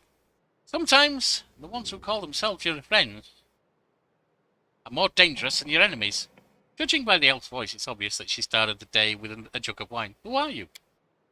The elf grunts, an Oriel Eight Eyes. Once upon a time, I was famous throughout Absalom, an Oriel Eight Eyes of the Reckless Six. Well, glory passes quickly. A few miserable decades later, and no one recognizes you on the street anymore. What a shame. What are you doing here? I sit here waiting for adventurers who are in need of help. We may be sitting here in a backwoods tavern, but in Absalom, I have a lot of friends who are eager to make a few coins. Have you come across my friends at all? They don't mind a little coin, and I'm sure they'd probably want to be involved in something like this, so maybe you know them. I can send them a message, and they will come from Absalom through a portal. If you're interested, just give me a sign. Why are you called Eight Eyes? Once, long ago, I could spot an enemy and pin him to the wall before he could even think of attacking. Some said I had 8 eyes, and looked all around at once, though it seems I've outlived my nickname. Honoriel stretches her arm forward. Her palm trembles noticeably. I've been drinking so much lately, it's best I don't test my skills too often. A famous Pathfinder here in the middle of nowhere, why? Want to know how one could change the life of a Pathfinder for this sorry, drunken rat hole? Well, that's not a nice thing to call it. The light in Honoriel's eyes goes out as if someone had blown out a candle. You lose all your friends because of one scumbag, and then you'll understand. I was the only one to return from the final campaign of the Reckless Six. Whatever is left of me can't be called a Seeker anymore. Honoriel remains silent for a long time, as if wondering if she wishes to poke the old wound. Here's the story. Our leader, Vermeld, was the best of us. Wise, brave, friends with everyone. One of those friends, Adivian Adrissant, sent him a disturbing letter. He'd stumbled upon mention of some ancient books on the art of necromancy. Secrets like those are best left hidden forever. Trust me, I've seen what that kind of magic can do. The elf bites a lip. To make a long story short, these volumes were supposedly hidden in the catacombs of Gallowspire. We decided that the books should be retrieved and kept safe by the society. We gathered in a tavern, discussed the expedition, then proceeded to Ustalav. It was a normal mission, a quick and quiet recovery. Honorio smiles bitterly. But everything turned out to be much more complicated. We barely made it through the Witchgate Forest. All those terrible living trees, undead druids, and their archers of bone. It was a miracle we managed to make it out alive. We'd chosen Wrenchurch to stop at. It was marked on Vermilt's map as a safe enough haven to hole up in and lick our wounds. How I wish that had been true. Vermilt was the first to perish. He was attacked by one of the monsters hiding in the stables. It tossed him about like a feather and threw him down an ancient well. His shout echoed for a long time, and I didn't hear the sound of him landing. And then Honorio pauses and turns away, hiding her eyes. Enough, I shouldn't have gotten into this. Right, tell me about the society then. What's its purpose? It's a school of adventure. I don't need more. What kind of members does it have? All sorts of adventurers. Alright, we'll talk about this later. I don't need anything else regarding your story. Would you like to join me? No, I've got things to do already. Like getting drunk. Alright. Where we when the trading post was attacked. I was hunting, got a little lost in the mist. Yeah, I bet it wasn't misty at the time. Which is the first time that's happened to me. I guess I should go easier on the drink. Alright, have you seen my friends? 500 searching fee? Absolutely. Right.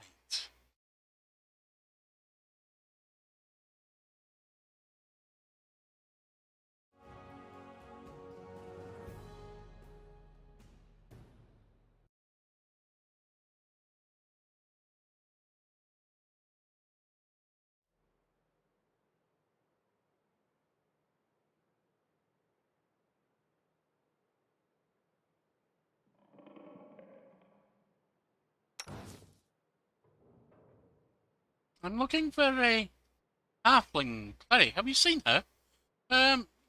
She's a follower of Era still, and her name's Esperita. Have you seen her by any chance?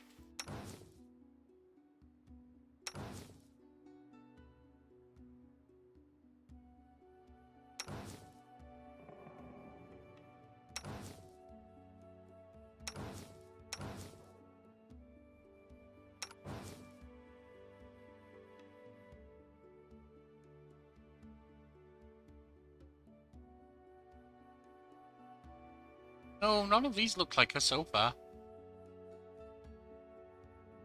Are you sure you haven't seen her? Keep showing me your people. Maybe you've met her.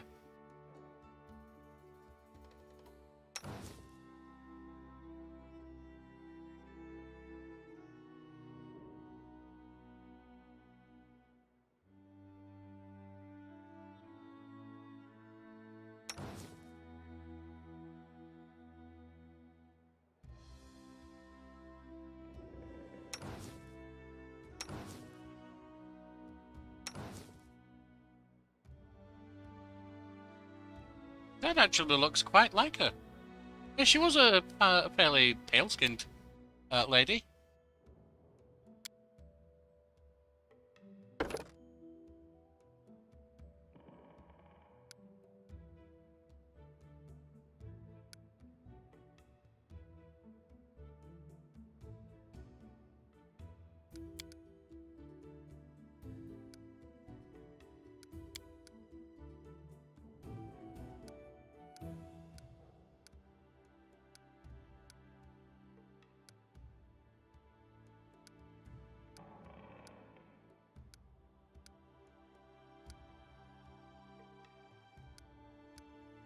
That's her. You found her. Well done. Yeah, she was a cleric, that's right, an ecclesiarch. And she was a follower of Eristil.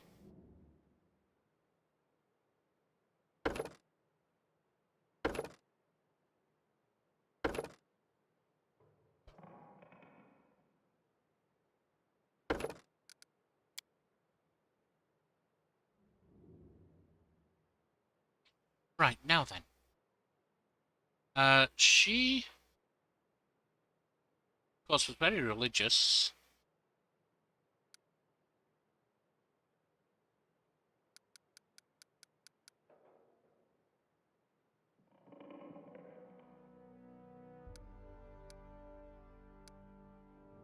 She was not very strong, I will say that. But she has some good dexterity to her. Bit of intelligence going on.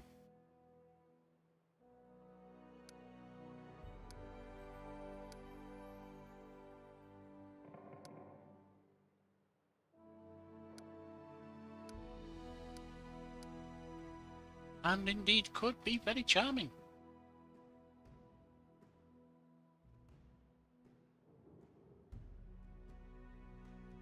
Right.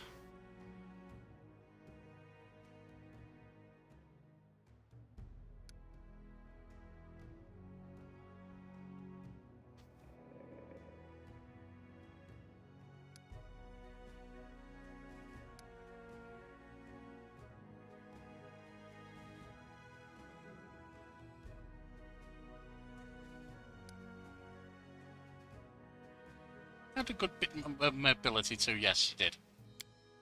Good.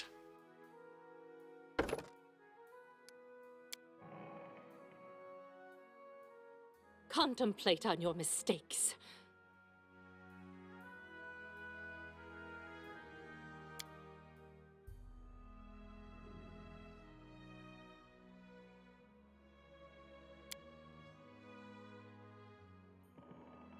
Yeah, she was rather into the law. Thought it was a bit strange for a hunting god, actually, but that's just how she was, really.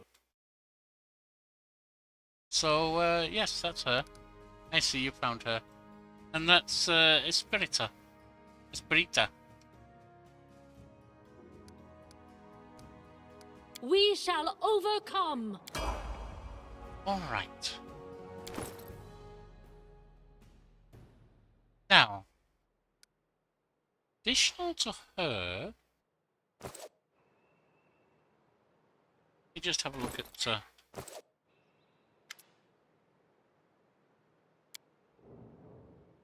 Yes, give me your search for your game, because I'm wondering, I'm looking for Balfwagon. Balfwagon was a gnome, a sylvan sorcerer. Did you by any chance find them? Male he was, male, a guy, yes.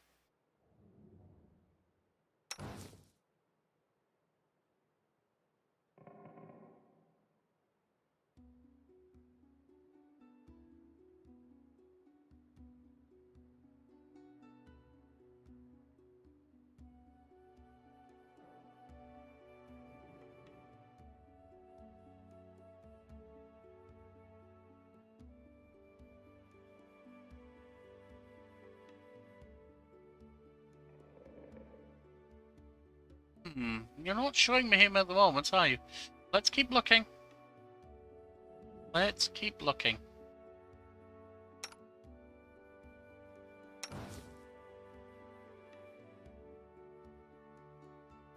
Oh, that's him and his sister. She was the more bossy one. Definitely she was. Yeah, that is him. That's him and his sister. Well done. You found him. Well done.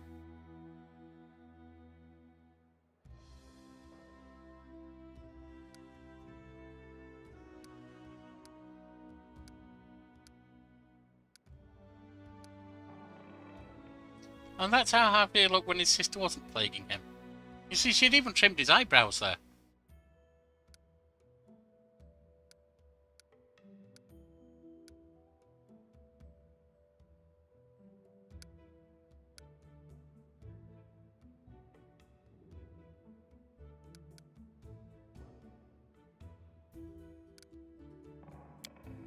Now, yes, as I said, he was a sorcerer. And he was a sylvan sorcerer. He did have a companion. Liked his wolf friend.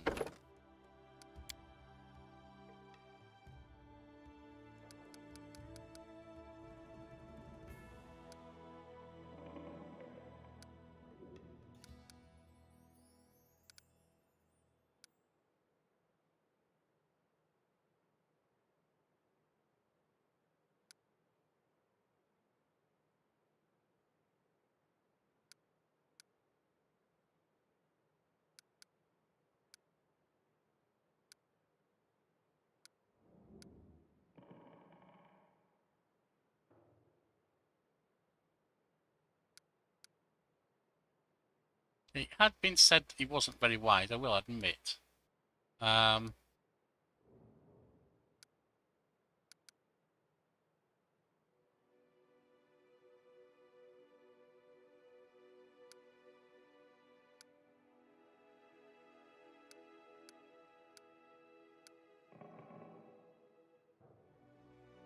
There he is, using magic devices, waiting.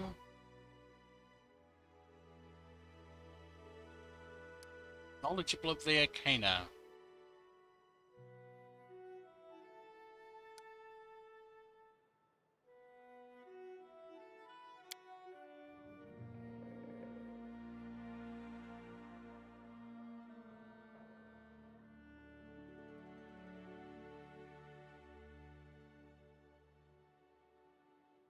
Gifted with spell penetration.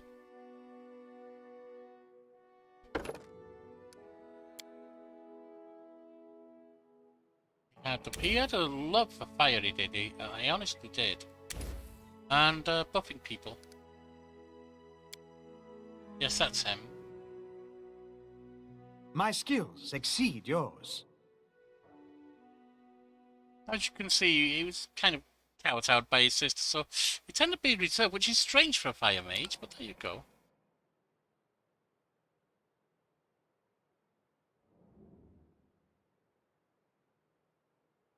The path is clear.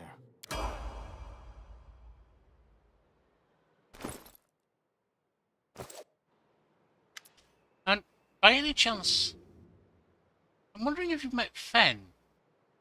Now, Fen was a young lady of the tiefling persuasion who was a kineticist. Seems to have an interest in earth and an interest in water. I'm not sure if you've met her at all. Let's see, shall we?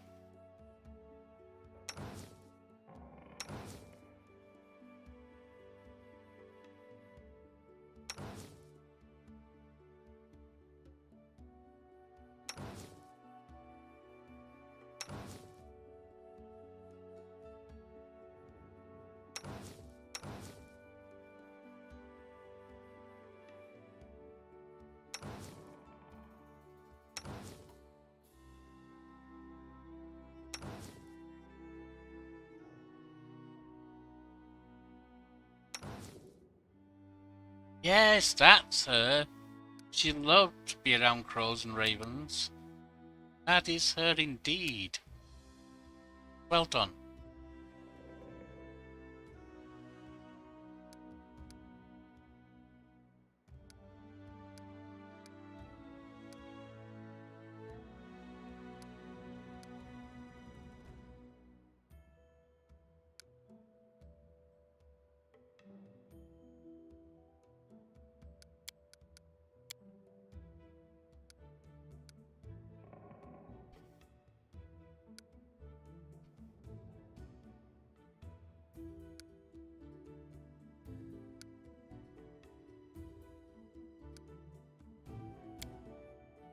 Now, as I said, she was a psychokineticist.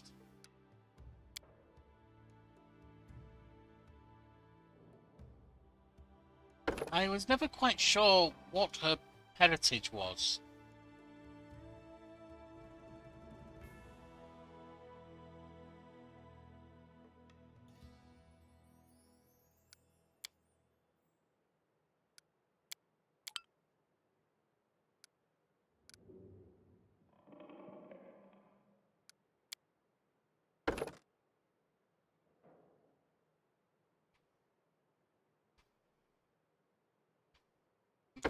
She never showed much intelligence to me.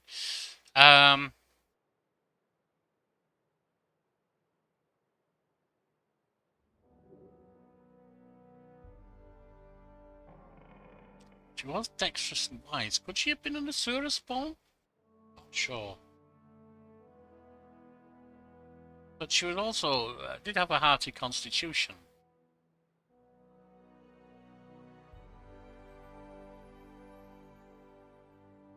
Oh, in that cacophonous call, you're so right. Yes, yes, you got her. Yes.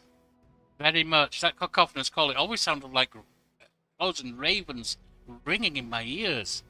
And then, of course, yes, she dwelled in the dirt. Anyways.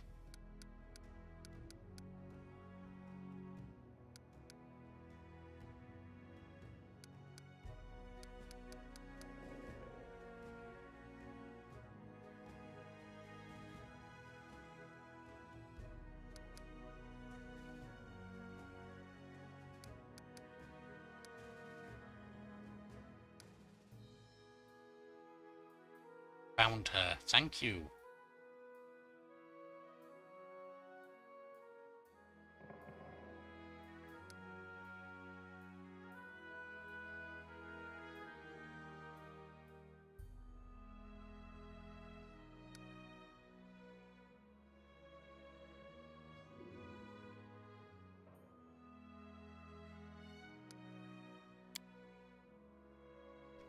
Thank you. Yes, you found her. I appreciate it. I really do.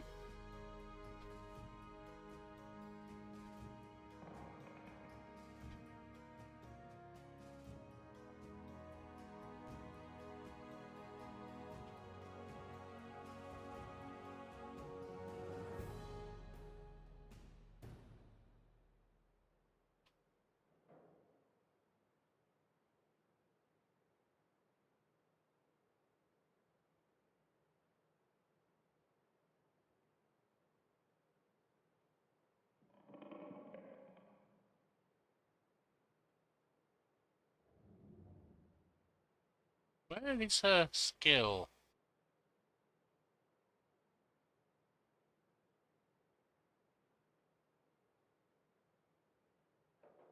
Oh yes, she was certainly prone to hiding.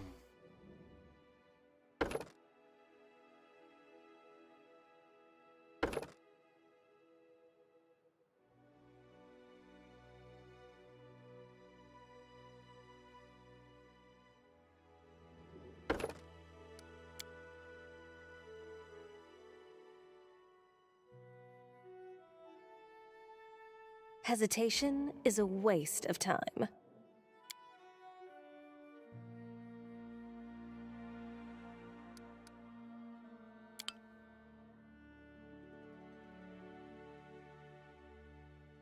This is my chance to run.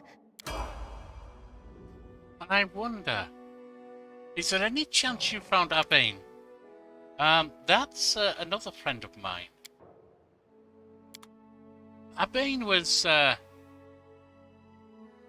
he was a guy. He was a spawn-killing slayer. He was of the goblin persuasion, believe it or not. Any chance you might have found them?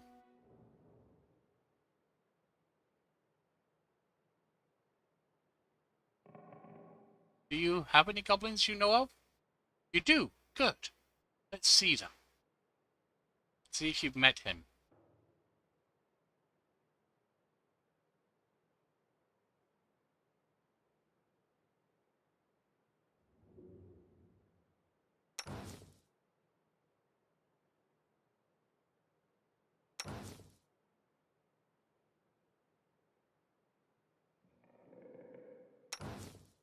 Oh, yes, that looks like the crazy coot. Yes, yes, yes.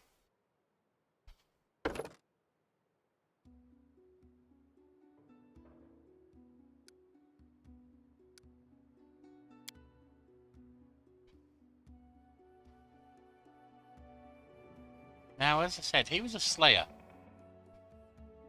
He was of the demon, the spawn-slaying kind.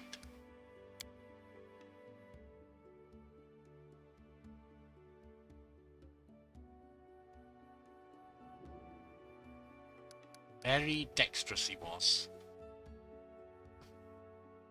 Honestly, not charming at all. He'd taken a beating before, I know that, I've seen it, so... I think he's certainly able to do that. Showing definitely some some good constitution. And he did have a little intelligence going on as well.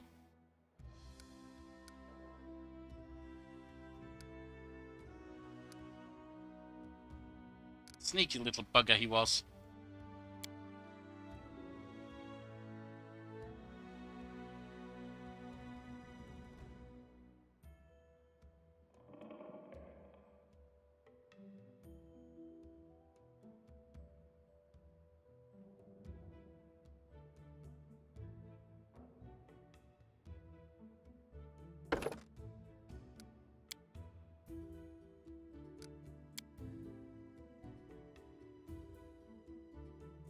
Chaotic too, most definitely. Let's hear you cry! And that, friends, is definitely a bane. None shall escape! Now, do I still have enough for another? Yes, apparently we do. I'm not being charged. How about my orcish female friend? Did you by any chance find rock hard? Did you? Oh, you'd recognize her. She was big, she was powerful, she was a brute. Fun? Definitely a brute. Some would even say she was evil, but I think that's a bit mean, don't you? Yeah, that's her. Is it? Not quite sure, actually. Been a while. Ah, that might be her. Hang on. Oh no, I recognise her now. There she is. It's been a while since I've seen Rockhard. How's she doing? I hope she's good.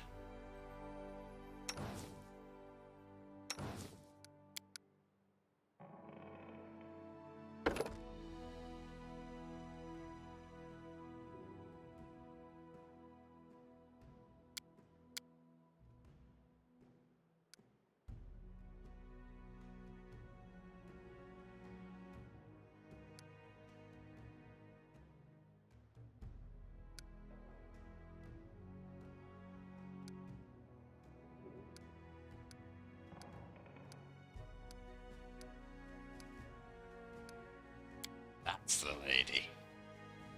Yeah, she was a fighter.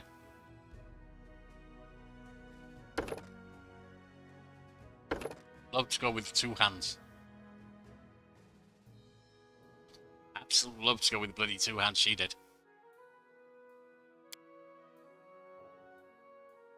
Big, powerful. Bit of a brute, I will admit. Bit of a brute. But that's the world. That's how it goes, isn't it?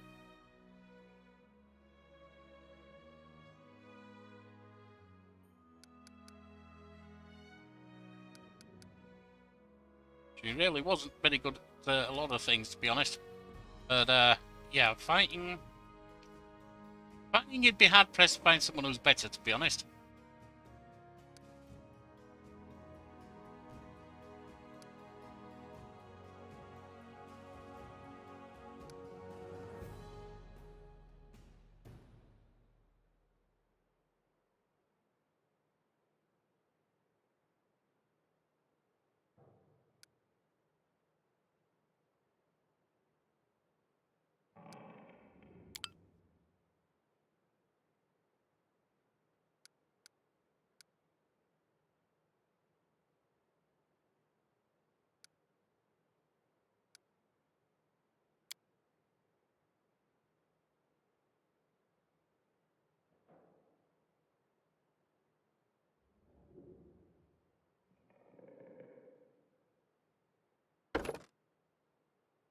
She loved the heavy armor, she did.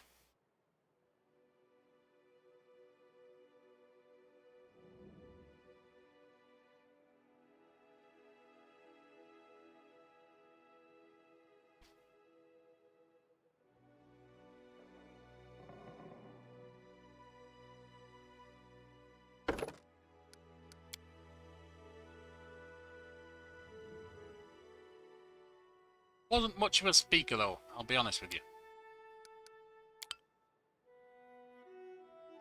There she is. Rock hard in all her beauty.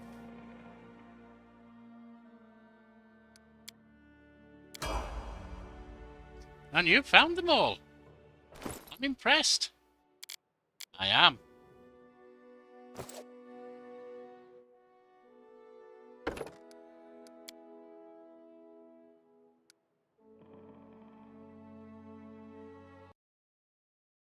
I need to think about this. So, I'm doing athletics on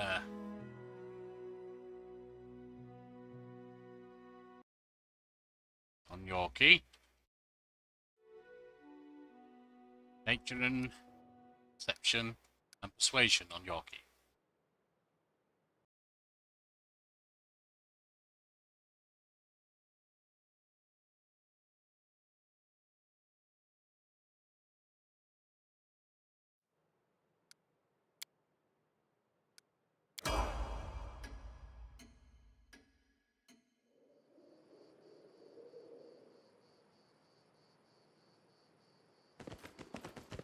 How do we get up there?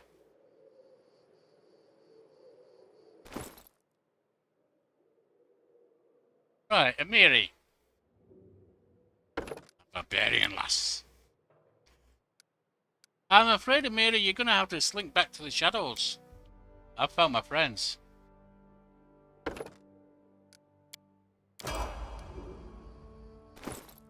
Same with you, Lindsay. I know you're working on a book. I'll give you all the news when we get done with things.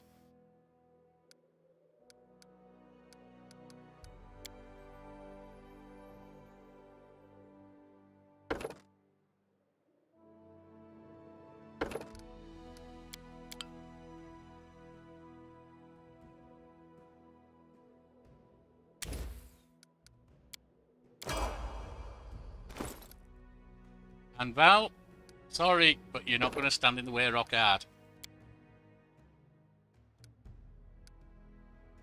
One would have to be an idiot to stand in the way of rock hard, to be honest.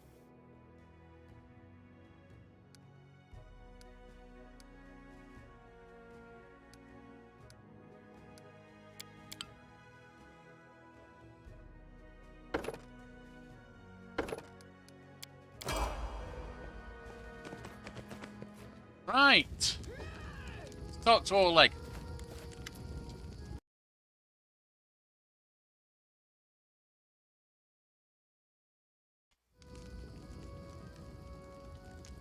Greetings. Oleg seems to be in good mood and greets you warmly. You certainly ruffled with those villains' feathers. I'm sorry, overexcited at meeting my friends again.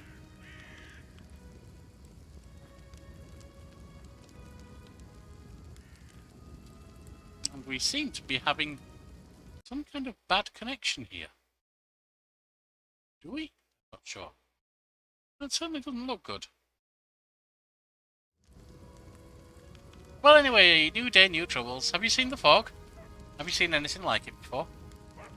The road to Restov looks like someone spilled milk just hung from the air. I couldn't see anything through the soup, not even with a torch.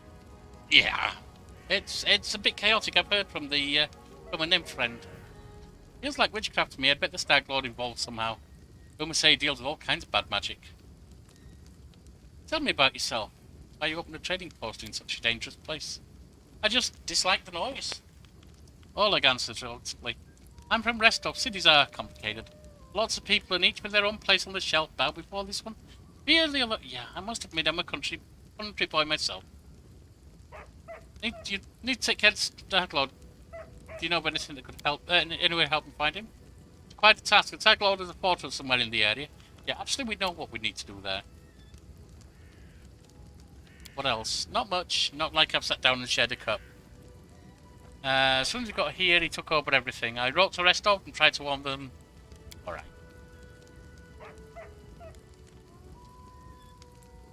So he's mad, he's bad, and he's dangerous to know. Alright, we've got it.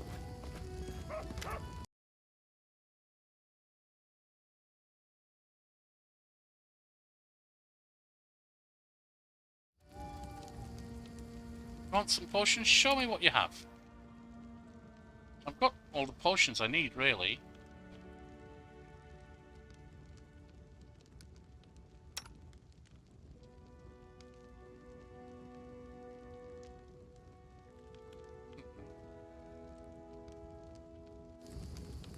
Nothing there right now. Tell me what you've got. Actually, why don't I have a look at what everyone's using? You've got an Earthbreaker. Which is fine and all, but that's not what I'm looking for.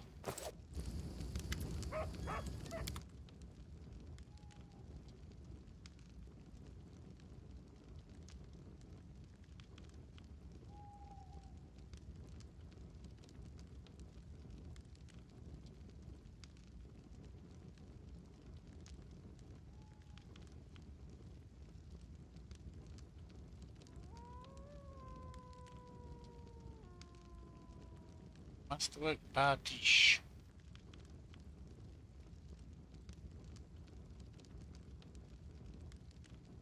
We could go for that, but I think we will.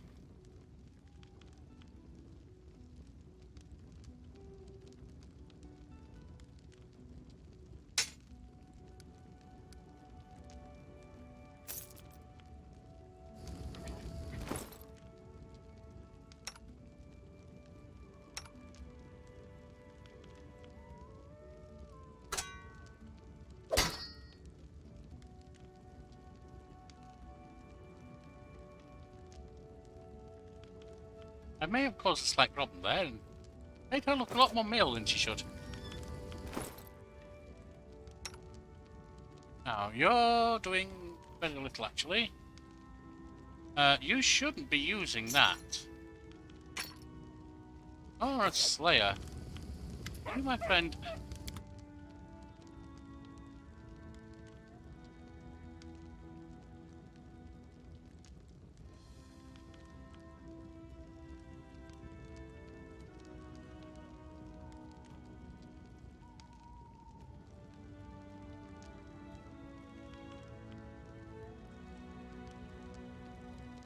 Club.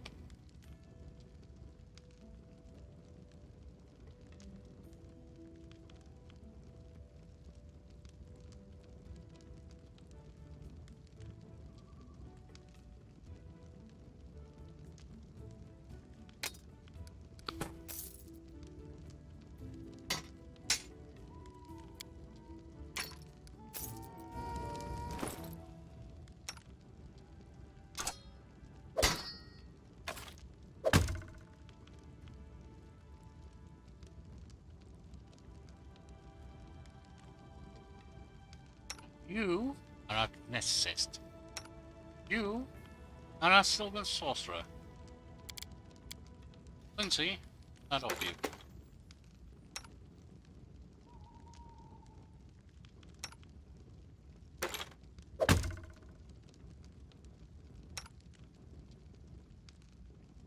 And you are our Priest. Right. Bokken, what do you have to say for yourself? Show me what you have. No. Can I help you in any way? Bokken glanced at you, suddenly interested. Well, since you're asking, there's a cave nearby. I used to pick berries in there. Well, the place has been overrun by spiders. The berries are red, look a lot like raspberries. Fangberries, I call them. I'd be real grateful if you gathered a basket of them and brought them back. Just be quick. If you do, they spoil quickly. Oh, spiders in the cave are mean. Here, let me give you some alchemical fire. Craft it myself. Burn those spiders so crisp. That will teach them for taking over my Fangberry cave. I also need a bucket of moonradishes. They're rare and mysterious plant. I don't know where to find them, but I know that kobolds gather them and value them highly. Not a huge deal, really. I'd do it myself if I were younger. But if you're willing, I'll pay you. 3 potions from the berries, a full of coins for the radishes. Why do you need them, Bokken? Don't know how. Well, I'll gladly tell you if you bring some to me. Alright, I'll help. Right, I should go. Let's go hunting Fangberry Cave. Then we can look into helping our Nymph friend, perhaps.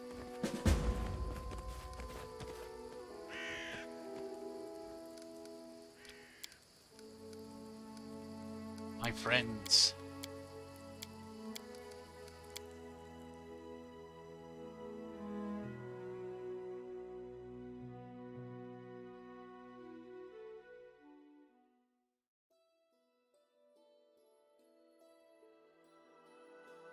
There's the Fangberry Cave, and there's Thornford.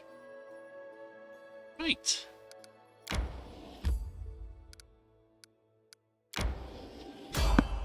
Somebody on the road. There's somebody on the road. There's somebody on the road. Let's go see who's somebody on the road. A jittery old man in squalid clothing shuffles up to you. His grey hair is unkempt, and he continually clenches and unclenches his wrinkled, freckled hands. When he stops and looks up at you, his eyes widen and he tugs at his beard. Strange weather, invisible fog, it doesn't seem invisible.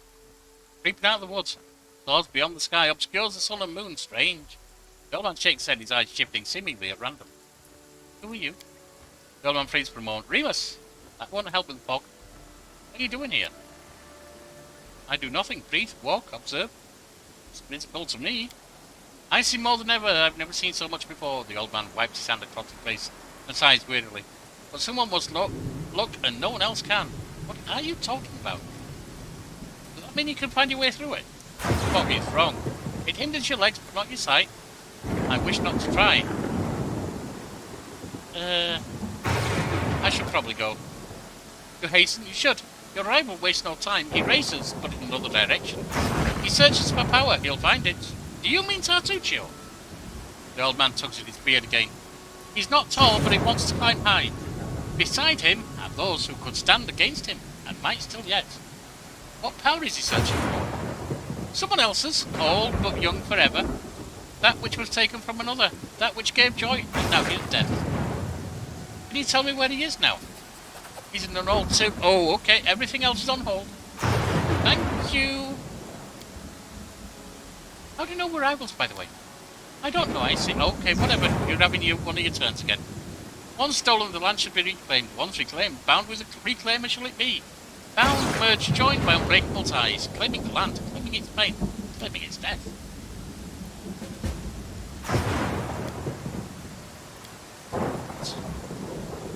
Now, you need to be forward. You need to be somewhere forward. I need to be there.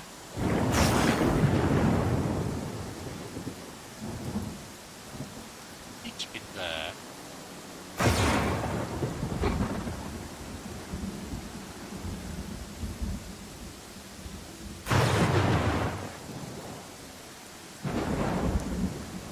That should be good.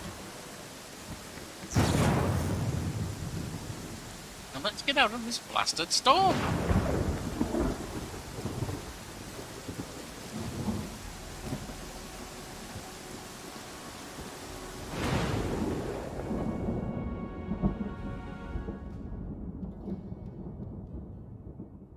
Well, there's Fangberry Cave, but there's the ancient tomb. That's where we want to go. Tartuccio, my friend, we're coming for you. Yes. Yes, yes, yes, Tartuccio, we're coming for you. I think you're causing harm, Tartuccio, and I don't think you should be doing that.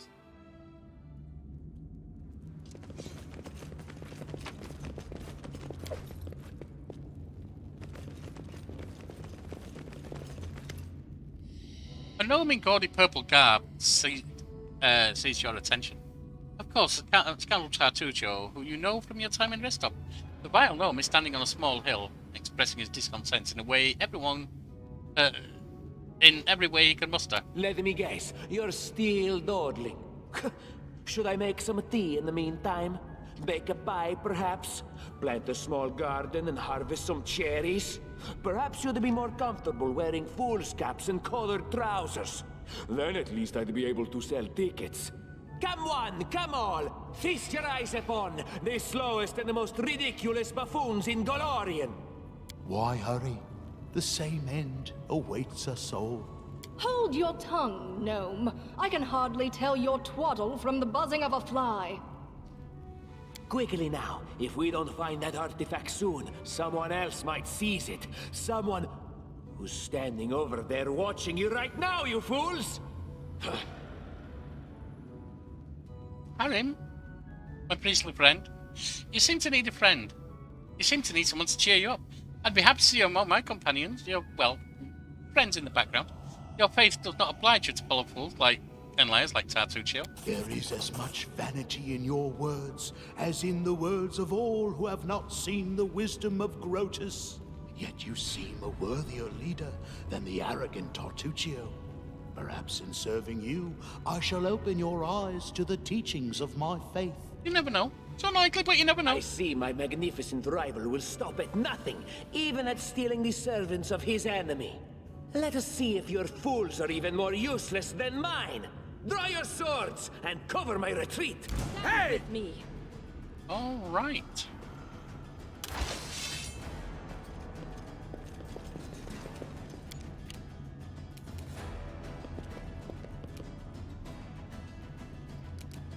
Operane sentes.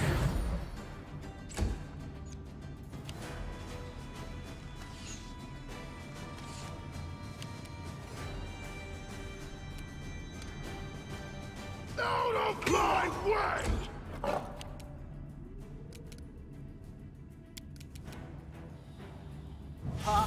Irritati.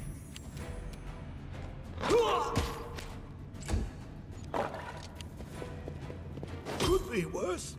And will be. Definitely will be.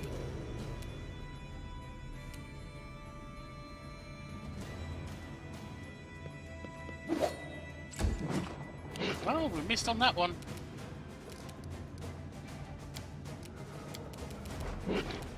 Your death awaits.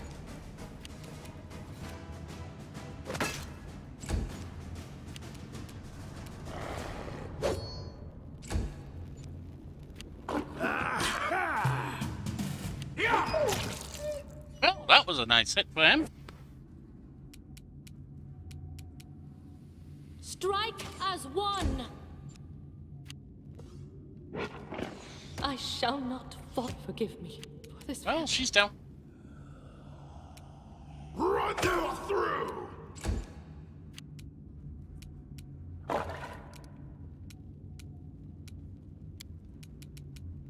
A solid plan.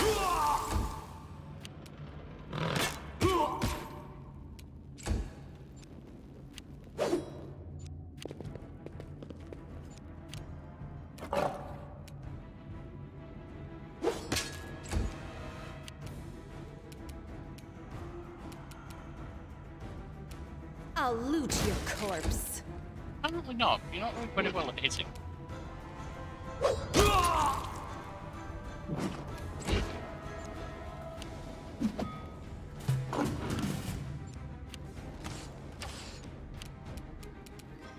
Let's hear you cry. Oh, big on. Forwards!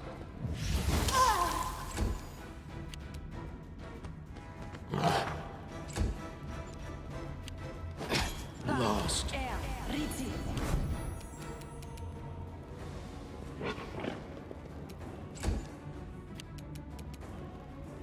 Stab their backs. That was a nice hit. Well done.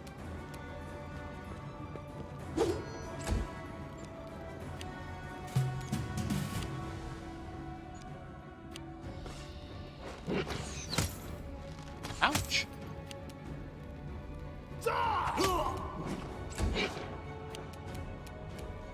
Aim carefully.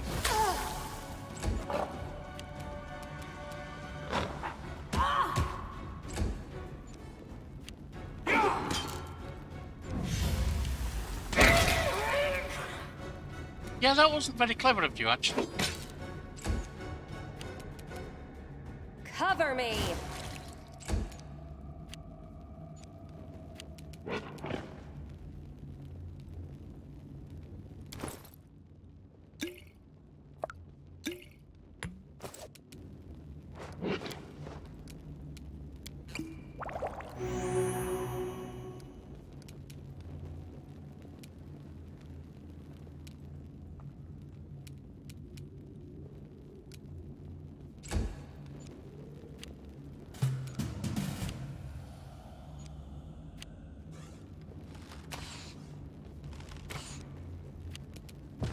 And she's down.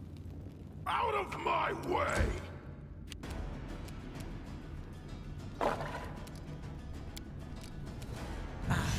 Tea. Go.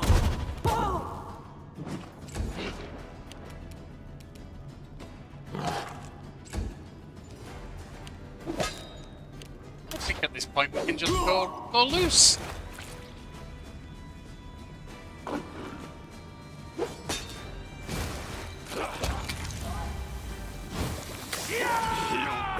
Quickly!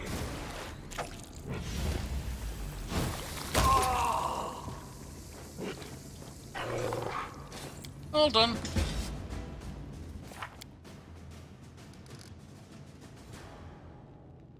I guess Tartuccio's people weren't all that good after all, huh?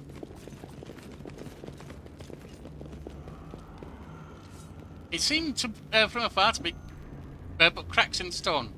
But turns out, the painted image of a sun. A grinning jackal skull has recently been scratched on top of the image. On closer inspection, one can discern the outline of a head with a single eye. Judging by the outline, this bas relief once depicted the sun and moon. Now it's almost completely eroded. The image carved in the stone has almost completely worn away over the ages. One can still distinguish a sickle, sword, and skull with a single eye socket. With a skull.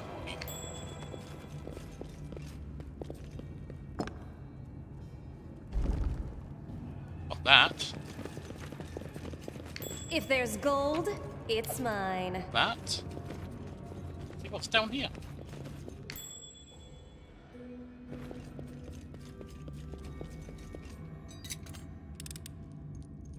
I just can't. Try again. Waste my time. Just a little more. That hurt. Never mind.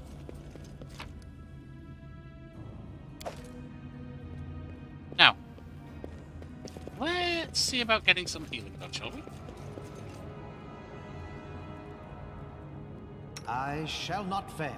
Stay on your toes. I'm losing my temper. Ah, yes. Let us not please hesitate.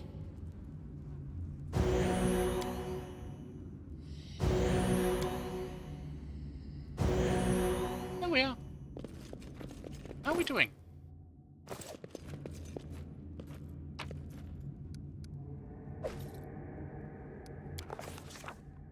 How sweet the first breath of air after the stale, damp stuffiness of the tomb. Border stretched an unending heath, replete with hills and gullies, and patches of low shrubs. Already the trail of Tartuccio and his companions had gone cold. But we would not give up so easily. Whether the trail went cold or not, it was one we had to follow. No blade of grass was unbent. Bent. It must have had... No blade of grass was bent. It must have had enough time to straighten back up, since whoever had last passed through. It wasn't that long. But the heath's dry earth preserved the prints of little shoes. Our eyes on the ground, we followed the trail. Walked and walked until finally we came to a huge gully. The dried up bed of a river of yore. But what is this? At the edge of the grass was trampled down, and the soil turned up, and claw prints, lots of them. We stumbled upon a fresh battlefield. And here the trail split. One set of prints walked away from the battle and down into the gully. The brave footprints that faced down their enemies followed the path along the edge. We tried to imagine who or what left those claw marks. Unfortunately, we couldn't determine who. We tried to find any traces of magic. We discovered traces of a spell, apparently from the illusion school magic, where the lonely trail descended into the gully. Study the trail. To our surprise, we discovered that the little shoe prints turned into little claw prints. Would that be an illusion? To do that? Or was this... Well, no, the shoe prints left shoe prints... Or the shoes left shoe prints. On their way to the gully, it was as if someone from Tartuccio's band was wearing shoes, then either took them off or grew claws. And then, unless they already had claws and wearing shoes of them. This path along the gully, the path was frequently used. In its dust we saw both sets of footprints together. Clear those who had no claws left the battle was surrounded by those that did. down into the gully. The way down was steep, and it took some time to reach the bottom. Walking on the loose soil was difficult, but the clawed footsteps were easy to spot. The bottom of the gully went downhill deeper and deeper. Finally, the footprints turned, whirled up the steep slope, and disappeared at the gully's edge. The bottom of the gully went downhill, deeper and deeper. Finally, the footprints turned, whirled up the steep slope, and disappeared at the gully's edge. We couldn't but admire the animal agility and clever claws of the creature we were following. The slope left before us was as tall as 2 tall men, and ended at a hanging crest. Climbing such a slope would be no easier than climbing a sheer wall. However, a long steady look at a route stood out from the ground. There was one brave hero among us. He decided to try his luck.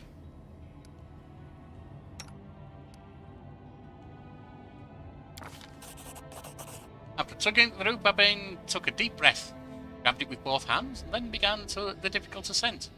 Pushing with his feet against the slope and grabbing the root with both his hands, he climbed higher and higher. Only his heavy breathing and the faint creaking of the root broke the deadly silence. Suddenly the dust poured down from the top of the slope and the root began to slide from the ground. Keeping his wits, Babane shifted his weight onto his legs and froze. After 10 moments, he continued on his journey, and soon had reached the top of the slope. After catching his breath, he lay on the ground and offered a hand up to help the next who was up. After climbing out of the gully, one by one, we wearily found the clawed footprints again, and moved forward. The air grew tense. We sensed that we were approaching our target. Our intuition proved correct.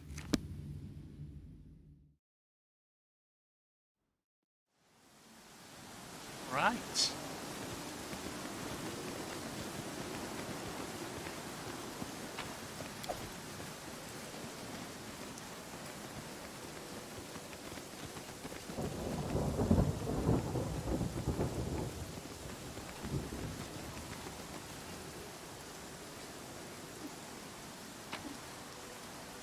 Kobolds! Listen to me. A dragon, huge, sparkling, flew down to me from the sky and told me a secret. A great relic that will win the kobold's glory is hidden somewhere nearby. Enough of this pitiful existence. Search for it. Search and bring it to me. Dragon, glory dragon, the voice of the kobold rising in excitement. We know the mites on the Old Sycamore. They possess a magic treasure. Okay. Stop deceiving these poor reptiles, Tartuccio. How? Here, you fools, I mean tribesmen. Don't listen to his lies. I shall bring you to glory. Just help me find the relic and stop this trickster. You are the trickster, Tartuk. We will prevail. And he's fleeing.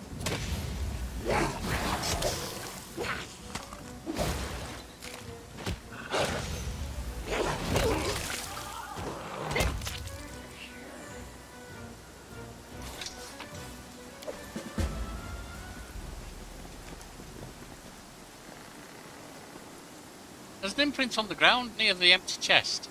It looks like another chest of the same size. Oh. You get the wrong treasure and now you're sending them on a task for you? We've got a meal here. Haggis. Ah, the glorious beastie. Finding a lot of coins. Special.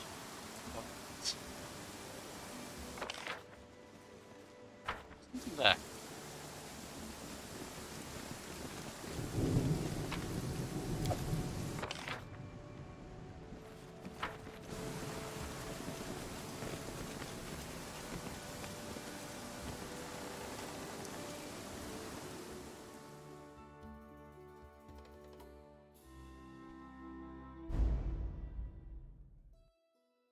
That's the Old Sycamore.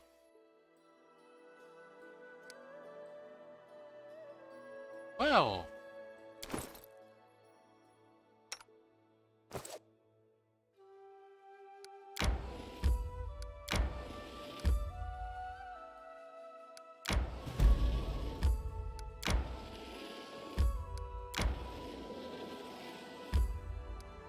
Guess a trip down to the Old Sycamore's in order then.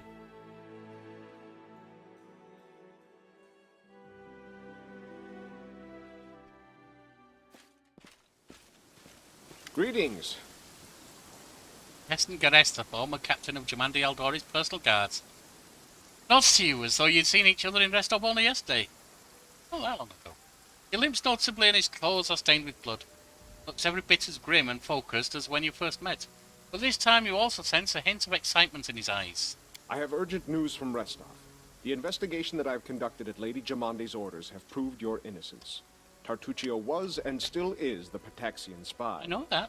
That dreadful night, it was him who had opened the gate and let the assassins in. It appears that he had planned to gain the barony and Eldori's support, only to later place these lands under the command of his true patron. King Nymph is no stranger to intrigue, and likes to use others to do his dirty work. Anyway, Lady Jamandi sends her apologies. You should think so. We almost had Tartuccio cornered when this damned mist fell. First we entirely lost our way, and then stumbled right into a bandit ambush. My people can barely stand, so I would be grateful if you would help us capture this Tartuccio. He must be somewhere nearby. Bring that scum to Oleg's trading post, dead or alive. The Sword Lords will remember this favor.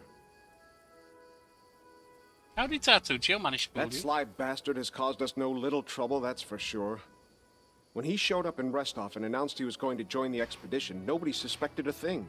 Yes, a gnome, yes, a sorcerer, but so what? Even after that terrible night, some of my people were willing to bet money on you being the spy. His overconfidence was his downfall. Lost. Tartuccio's henchmen, it seems, imagined they could safely meet with Pataxian spies in the town's seedy underbelly. But Restov is the ancestral home of the Eldori, and Lady Jamandi is respected not only by the aristocracy and the common folk, but also by those on the other side of the law. We received a message from the slums. A good friend, who wished to remain anonymous, suggested the Sword Lords take a closer look at a certain guest from Patax. Jamandi immediately sent for me and ordered me to capture the spy, all very quietly, of course. He told us everything, and not only about Tartuccio. I doubt that Iravetti was pleased to hear of his agent's failure.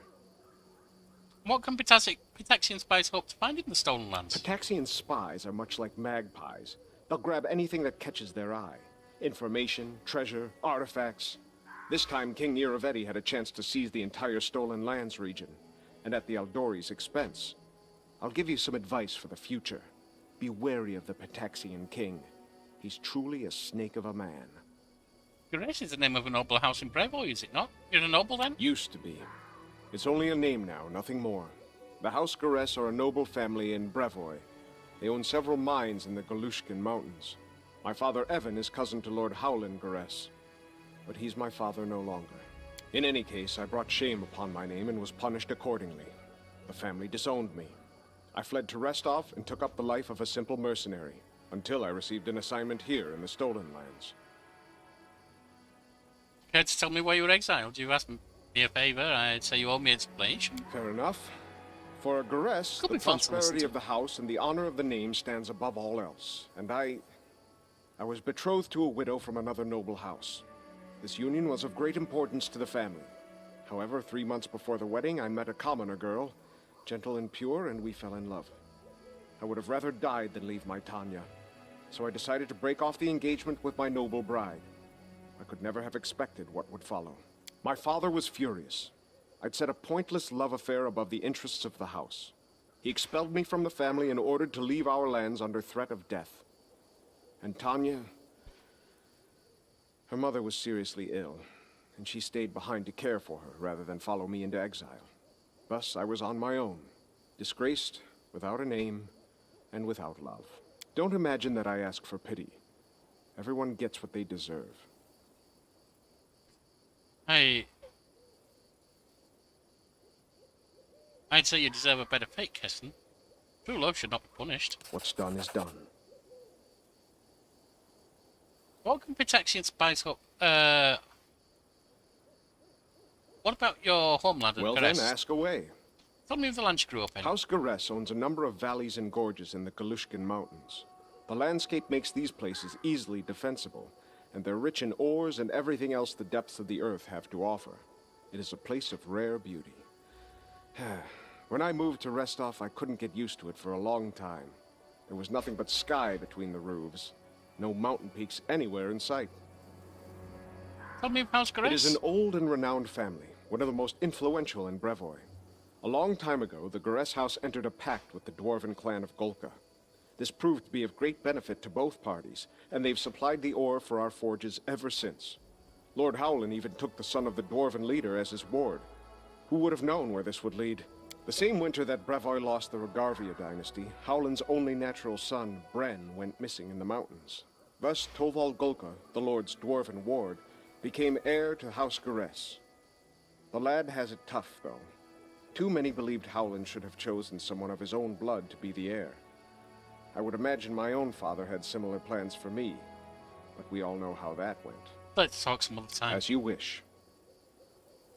See you later.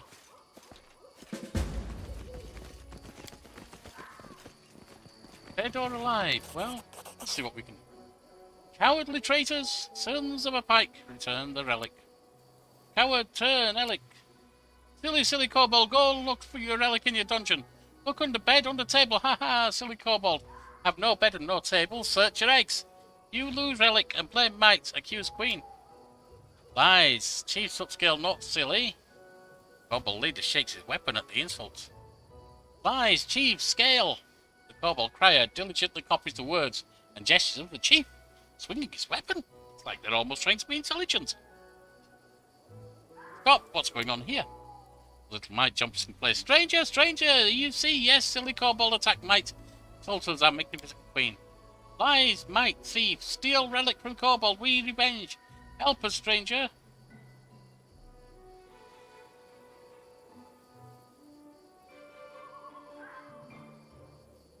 No, quarrel is your own. I don't wish to be part of it. However, if you allow me to visit your domains, I'll try to learn the truth. We accept, stranger, go peace our land. But we know truth already, kobold must pay for this stupid. Stranger, go, find out, Mike, see. We hit Mike, hit.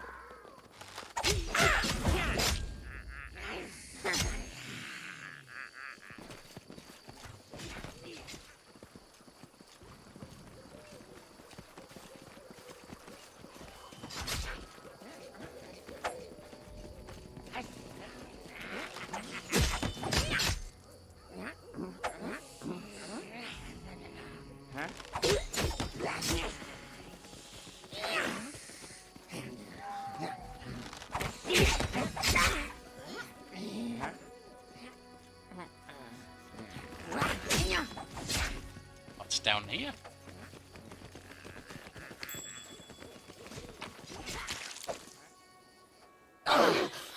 All right, that hurt.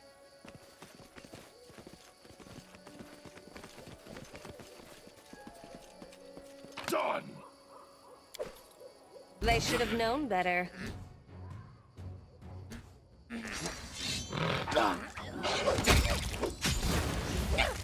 I'm superior. This is not the end.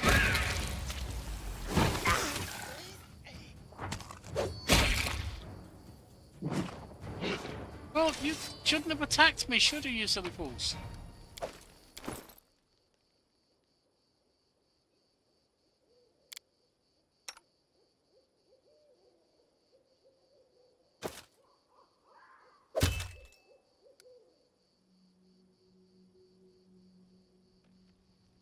Oh, you already have armor. You don't.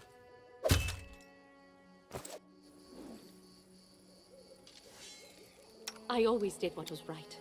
Therefore, I became righteous. Does it mean whatever I do now becomes right because I am righteous? No. Means if you do wrong, you fall.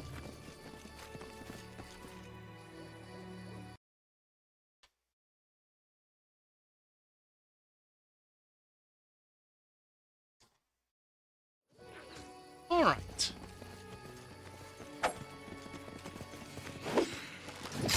Well, they're still fighting.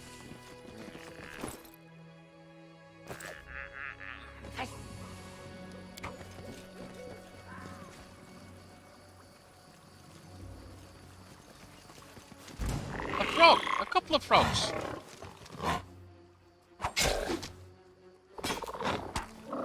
This is not...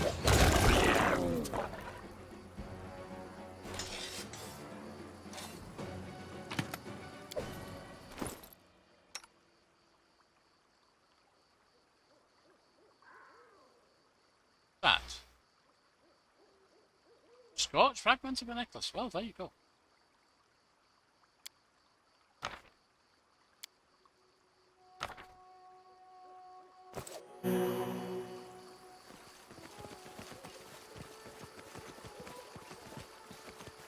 Over there! Got it!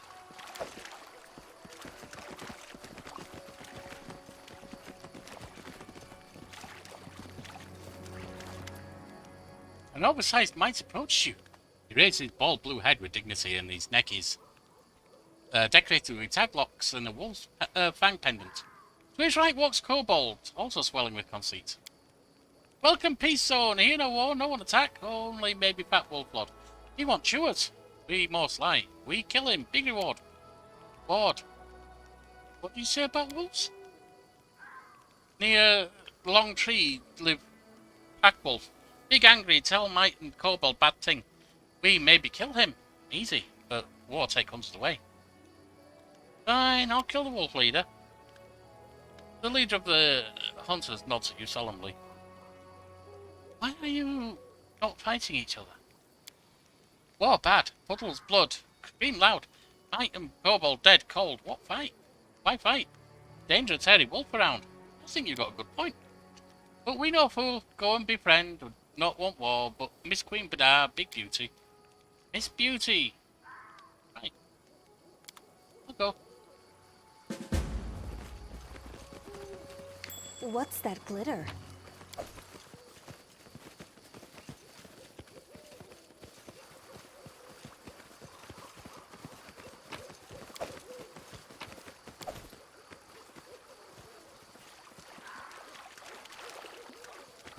Enemy near.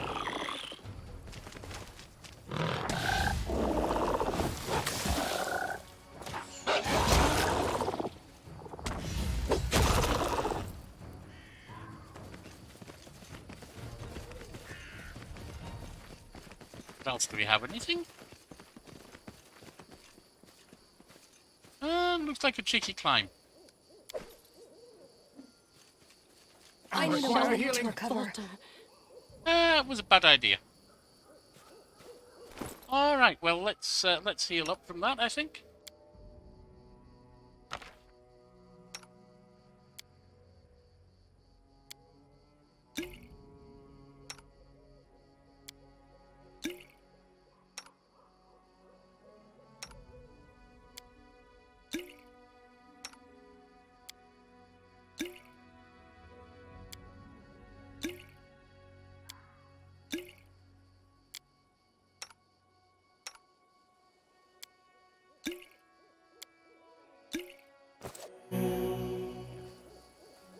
Right, we'll back out of there.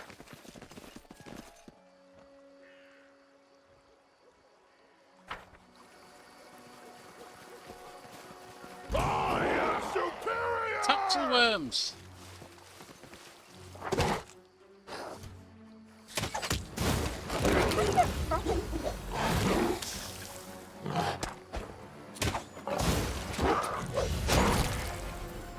Dead tassel worms.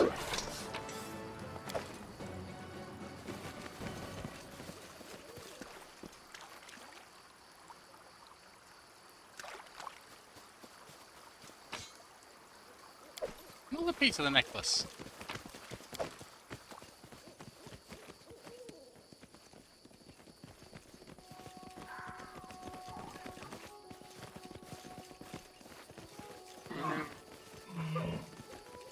Get some fruit.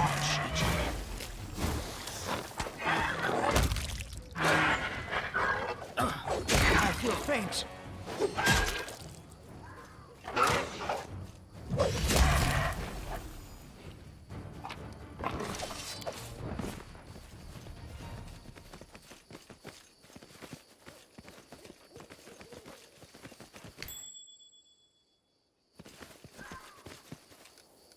Alright, we've done some, so let's save there.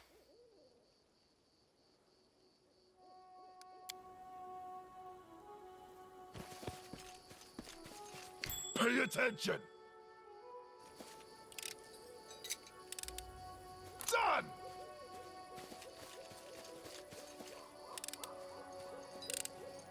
Defeat is not an option. Not the end! It's mine. Let's try that again. Let's definitely try that again.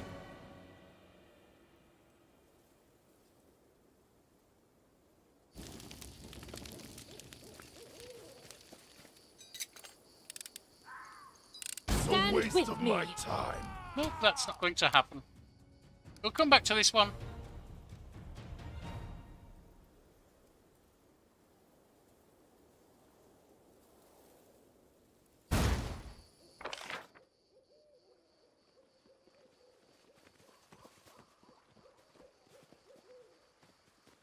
I've spotted something. Time becomes distance. What's the fight going on?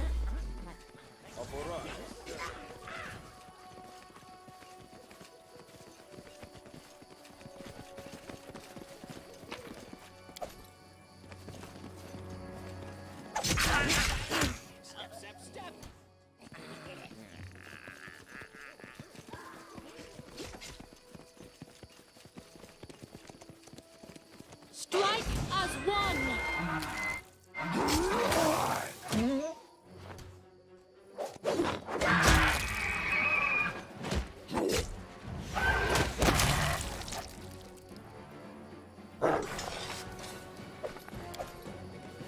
What's in wait for me there, I wonder?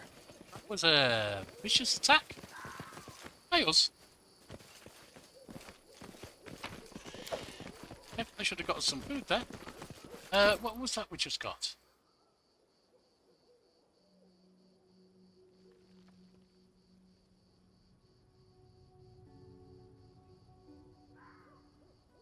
Regular bow.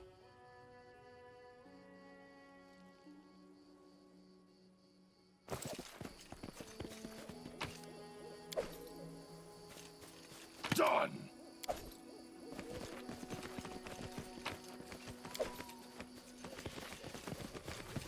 I'm not mad enough to do it.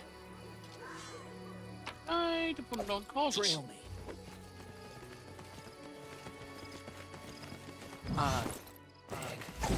Oh, more fighting.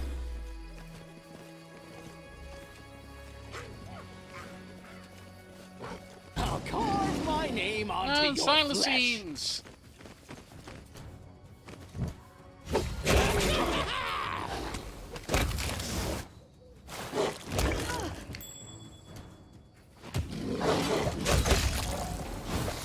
Terrible mistake.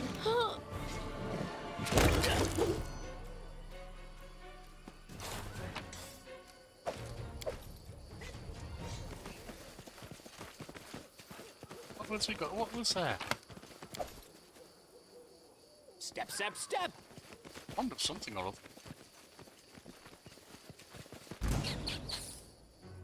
Die, die, die!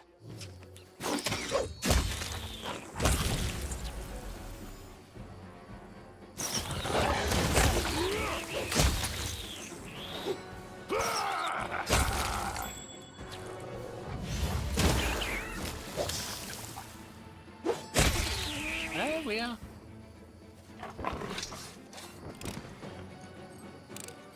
I just can't. Well, we triggered that one.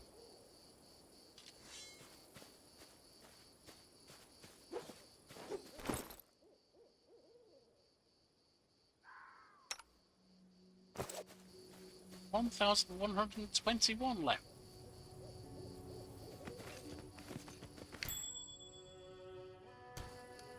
Let's save.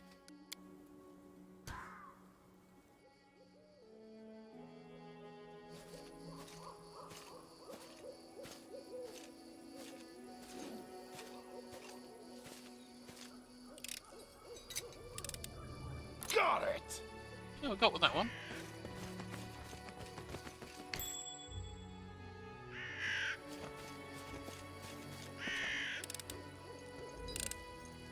The waste of my time.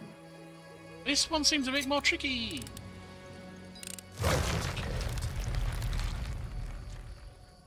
We triggered it, unfortunately.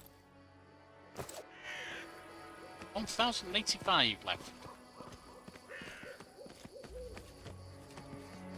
Time becomes distance.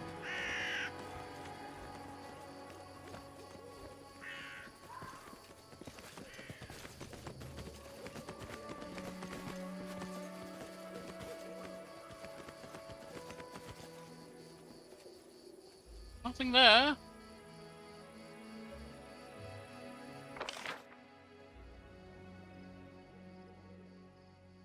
Try and get round here and see what's down this area. Quite a lot unexplored.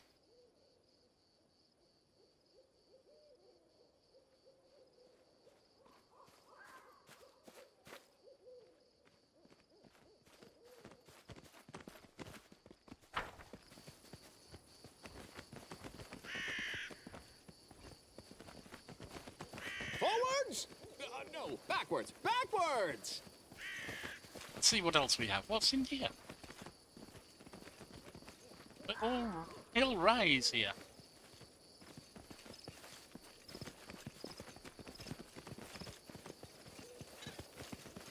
Are these a kobold, the middle of a patch calls out to you, judging by the sorry state of his scales.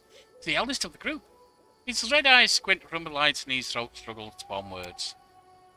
Ah, Patch. Ah, Celestial Radish.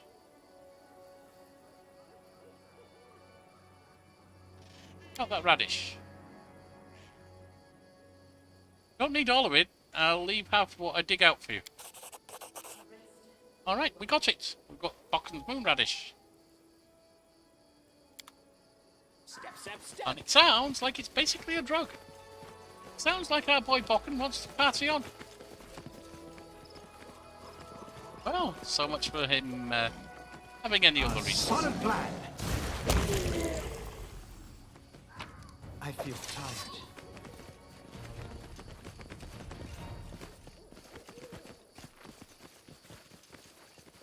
What's in wait for me there, I wonder?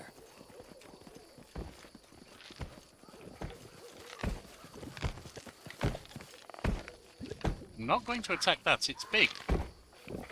The body of a woman found beyond recognition, having still clenched at the fish. Ooh, Lindsay. No, not Lindsay.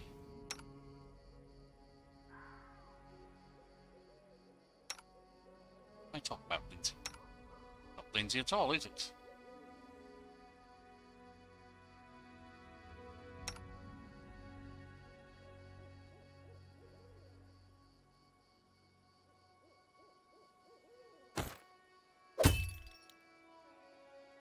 Actually, what about, Here you are. I think you're not going to have that. I'm going to swap that with him. And you're going to have the slightly weaker one. Trail me.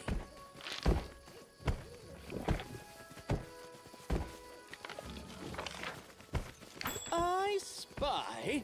What do I spy?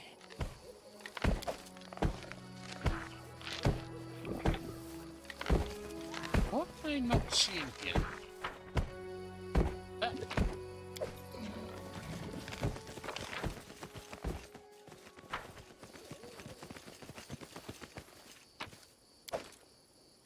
I skinned it, but collect it. That's silly.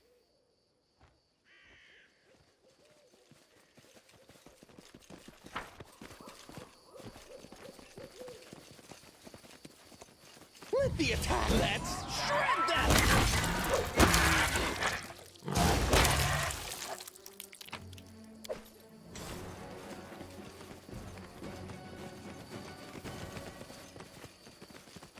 May I They see should your have known entrails, better. please? Balls.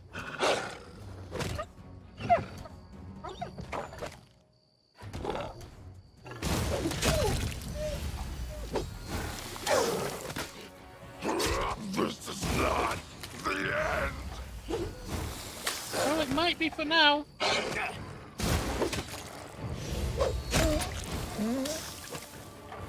It might be the end for you for now.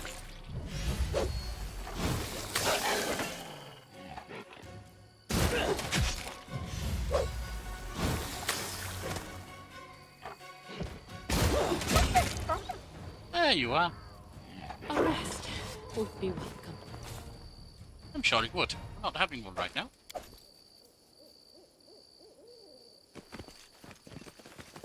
Time becomes distance.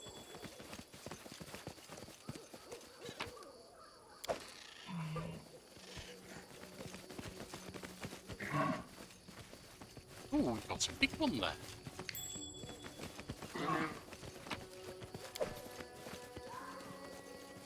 Step, step, step! They dare threaten me? Oh, wolves!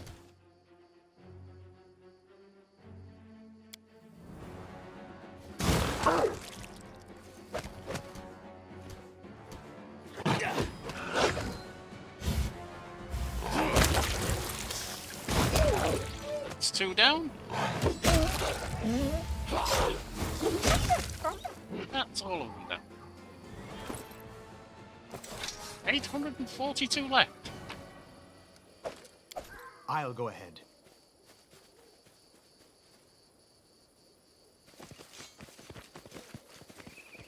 If there's gold, it's mine. Forwards! No, no, backwards. Backwards! What's this? The beast before you is unusually large in its eyes, especially angry. Its menacing grin might almost be taken for a smirk. Greetings, traveller. Before you draw your weapon, I wish to say I see no reason for feuding between us. A talking wolf. Just my thing, I'm a druid. We might even be of some use to each other. Now, bring me someone delicious. 3 or 4 bodies will be enough. An old traveller, you say? But in his chest. Yeah. I'll help you, Mr. Wolf. I see some stone kobolds. They should be fine. Let's go. I don't really like doing things that are viewed as evil, but we've all got to eat. It's a talking wolf. Can't expect a druid to ignore a talking wolf. What's in wait for me there?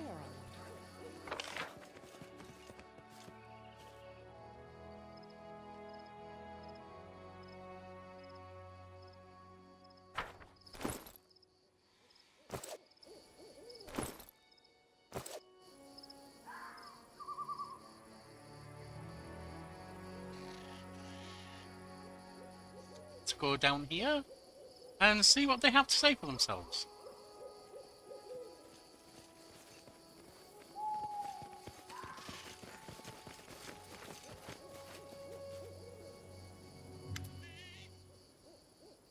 I've just seen mountains of the same radishes right over there.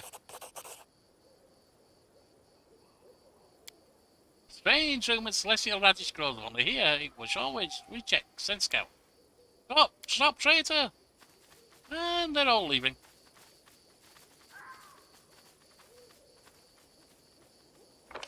Right. Hello, Mr. Wolf. They all... Yeah, I mean, I'm feeling a little guilty about... we will try and take him down sometime, but not immediately.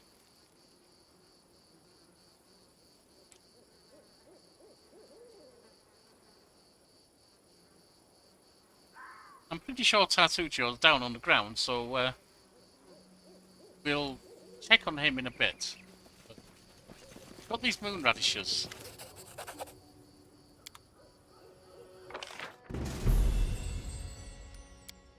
That I need to get back. Also, I think he told me it was there, wasn't it? On the lonely tree to the west. That's, yeah, that's right there.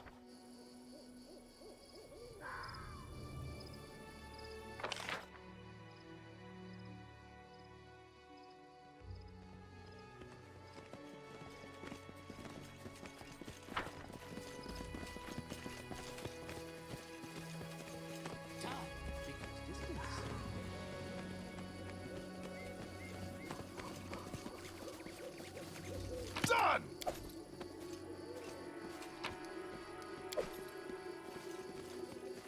Trail me.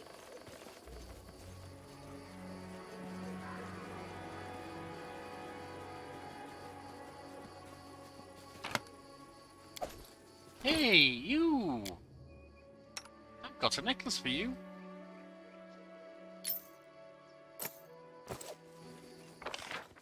Right. We're going to head back via the Fangberry cave and hand things over to Bokken. Apart from anything else, we need a little training. No secrets can escape my prying gaze.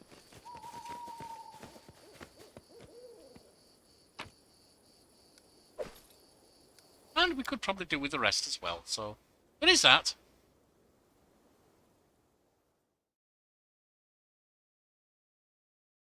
I feel tired. I'm sure you do. I require rest.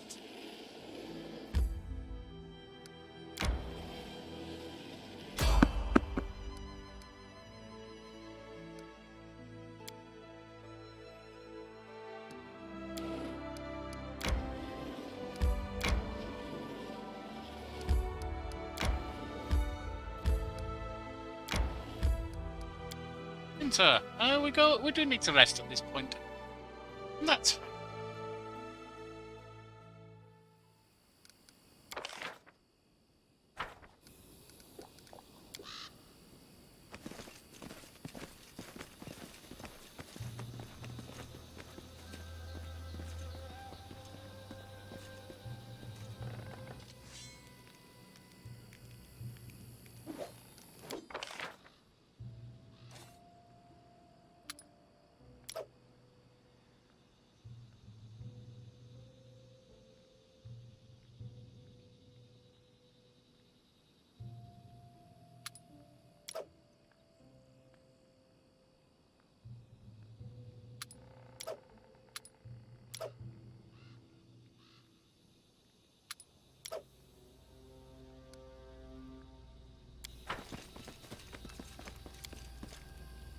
There we are.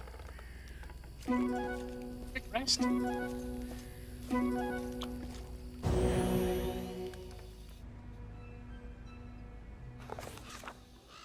Yorkie the Fay suddenly awoke inside a house. Dogs were howling fiercely not far away. It smelled like burning. Wooden walls were steamy hot. Smoke was wreathing. Looked out the window. The instant he approached the window, the glass broke. An arrow hit him in the chest. Falling, he glimpsed a dark figure. A dozen dark figures standing outside. His eyes dimmed. Yorkie the Fay's skin felt cold. He heard the murmur of the water and the soft lapping of waves. After opening his eyes, he saw a rocky river bottom, a bloated body, tangled in green water weeds. The drowned man's empty gaze was fixed on Yorkie the Fay. The drowned man's mouth was opened slowly, and a hoarse whisper said, "Strike, river, Yorkie the Fay." At this moment, Yorkie the Fay awoke from a dream. That's what you call a nightmare. Exhausted.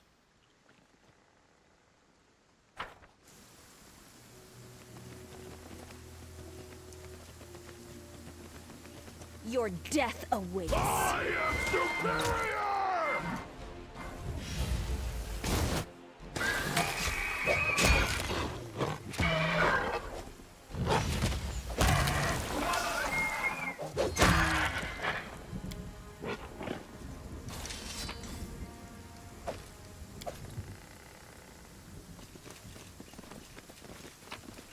Dead kobold. Now we have monitor Enemy lizards. near.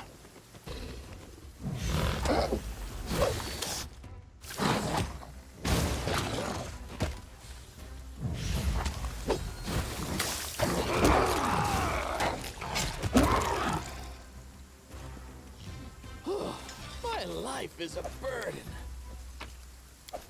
Don't worry, we can carry that burden with you. You ain't heavy, you're our companion. See? Wonderful. Ah. Here we go.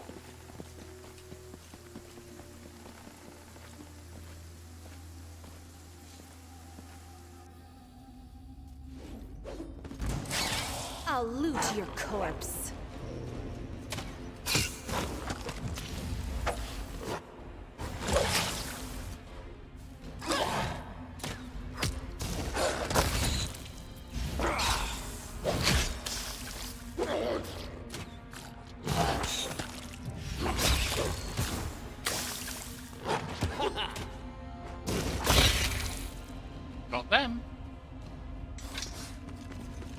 unfortunately, he's lost health and he's lost some hit point. There's some points as well.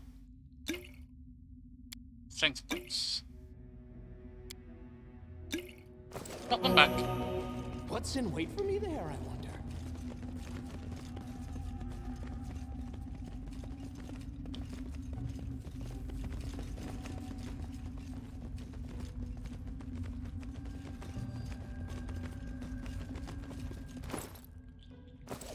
$519. We're getting closer.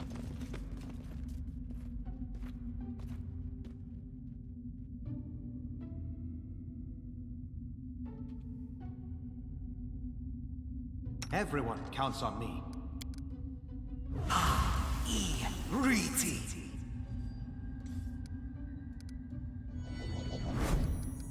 Put that on me too. Riti.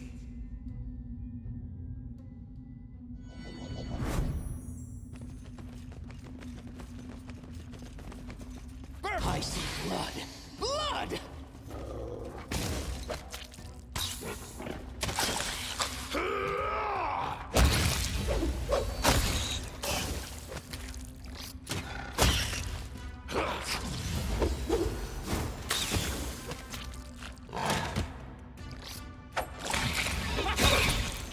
There we are. Oh, these must be them.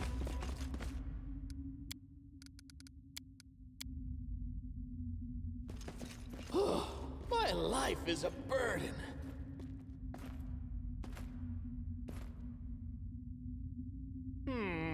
Nope. Did you see that? You got him.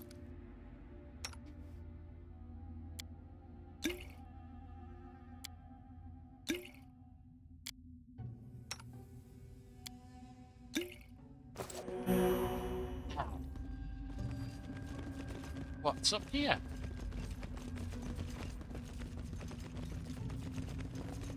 Forwards? No, backwards.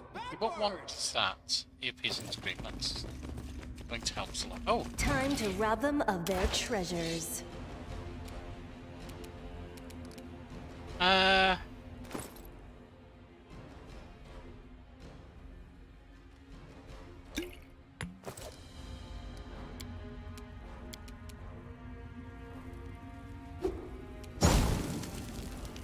is that down?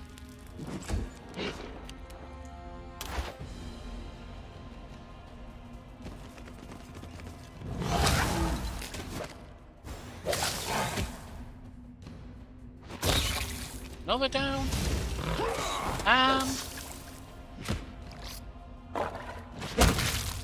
Another. I can't really do much because I'm completely exhausted because of that nightmare.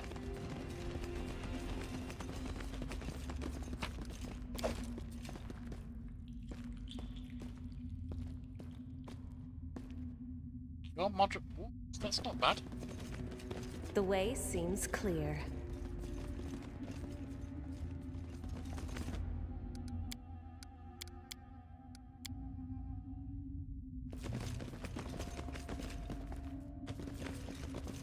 Cut them to pieces!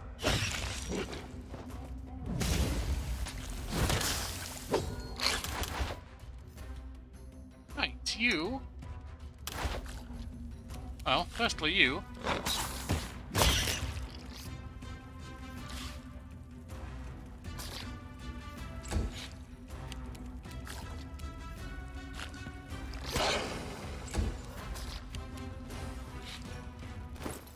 You need to be using this again.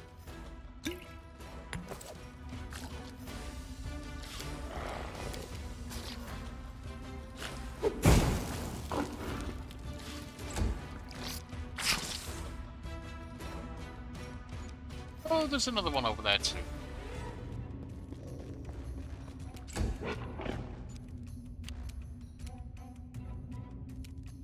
Stab their backs. And another one.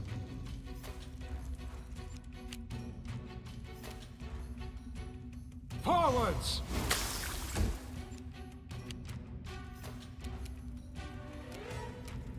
Operane sentence.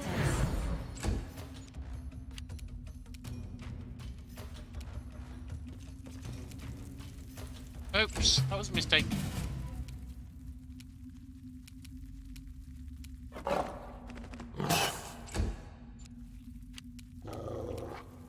Cover me! Aim carefully. Spiriта! Do not hold back!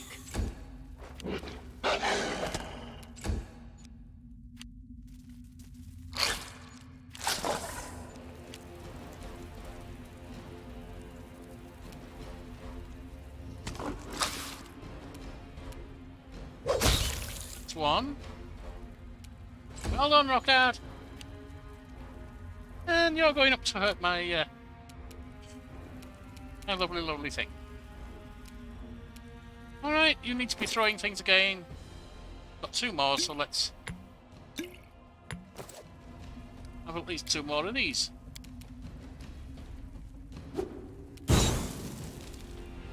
Dear, that didn't do much good.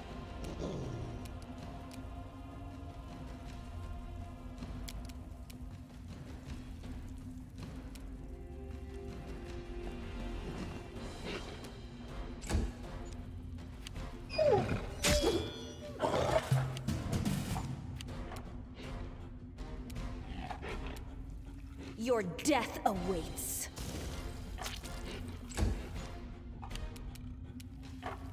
Try and get this on.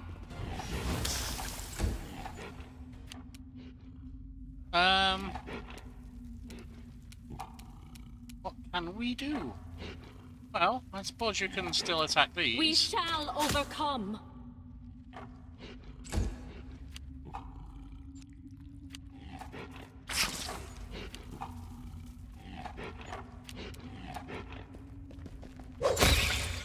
Rockard gets another down.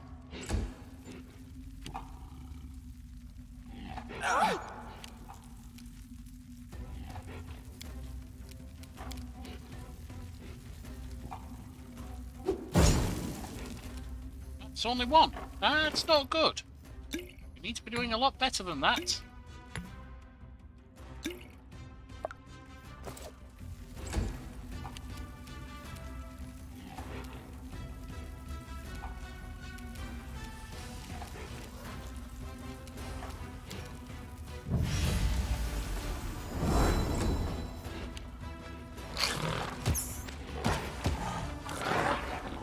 Learn from my mistake. This isn't good.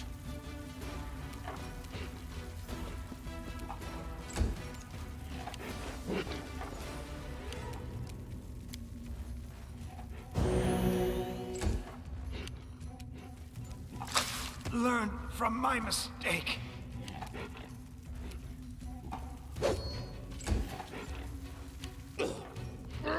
Ow.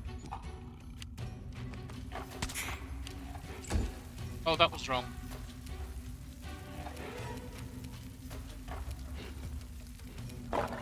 Die, die, die! Learn from my mistake.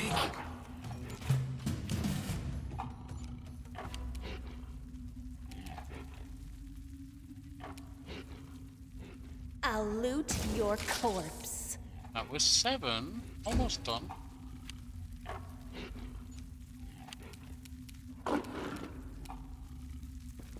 Forgive me. Oh, damn, I thought we... I need a moment to recover. Rockard! No.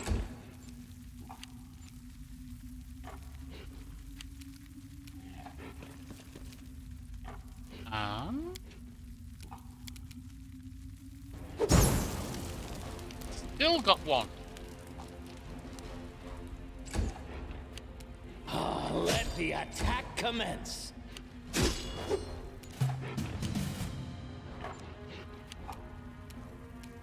Then... Stab their backs.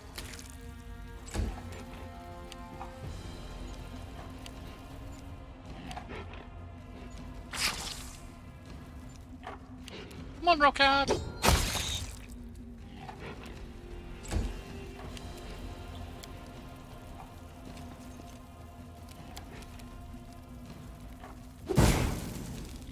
Stop hitting for one. That's no good to me.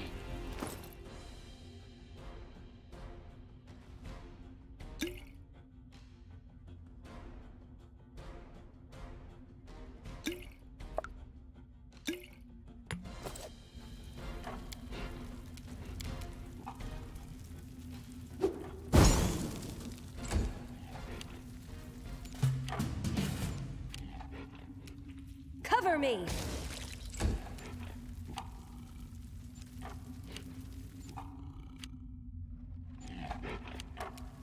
You know, I'm not going to be able to do anything, Brockhart.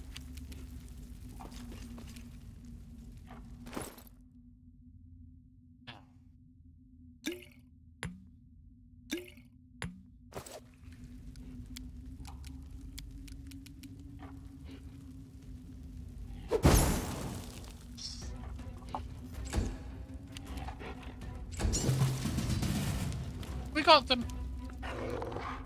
Finally we got them. Right.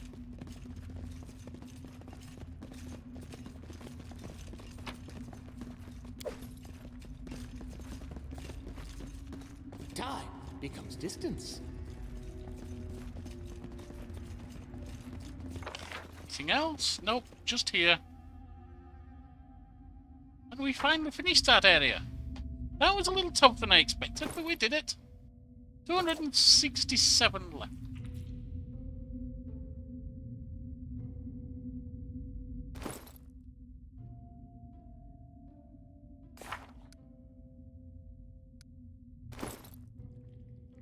I think we might lose that damage when we rest at a safe place.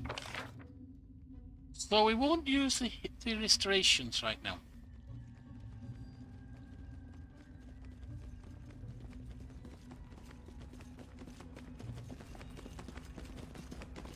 I would like to go to Riverbed since that nightmare is causing me problems, but I think that's going to have to wait.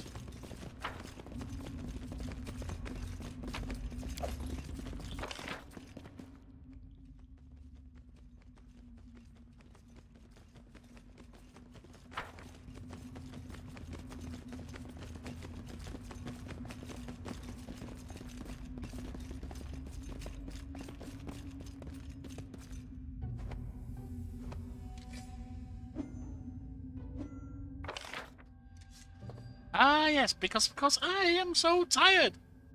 So very, very tired.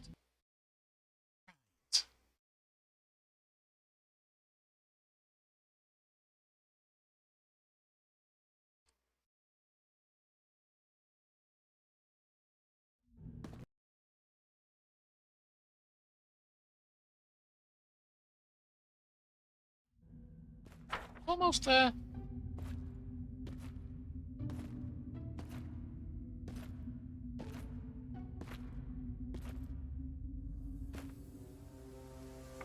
Out we go. Another long trek. We're moving a little faster right now. Sure why? Yeah. Well, maybe I'm not. I think it's slightly faster, but not a lot.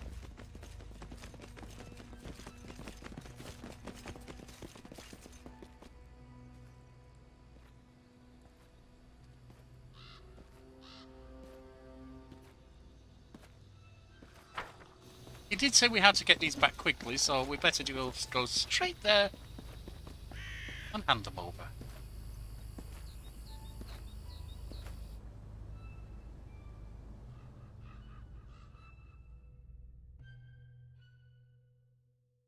My life is a burden.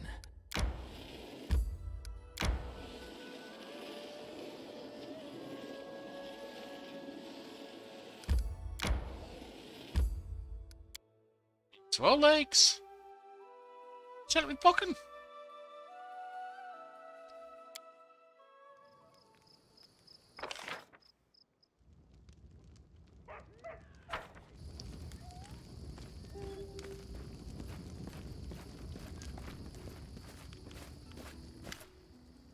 Listen, as well, since you dispatched the bandits with such skill, maybe you can help with another problem.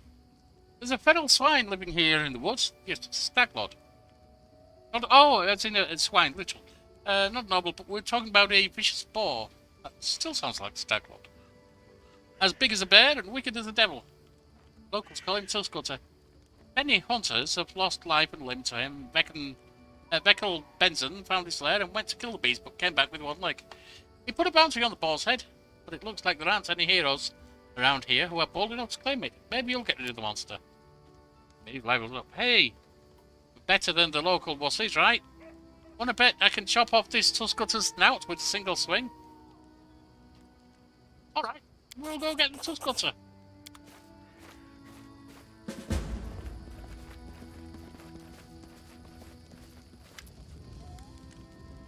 Those tasks are yours. Radishes, good. Fangberries, good. Want more? Sorry, my friend, but after you took a walk through that cave, there's nary a spite left. So now it's safe for me to gather the berries myself rather than pay someone else. Anytime I need to cook dinner and make a potion, that bucket of moonradishes will be plenty. Me to help Oleg. What are you doing with them? That's for Oleg. Yeah, it's for you. You're drugging up. Alright, let's see about something else. Out we go.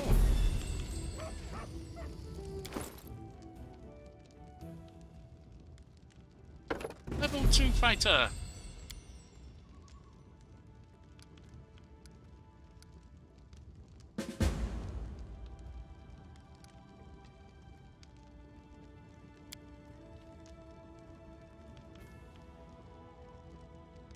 Weapon focus. We're actually using... What are we using? No, we won't use that right now. Armor focus, we've got that. Cleave.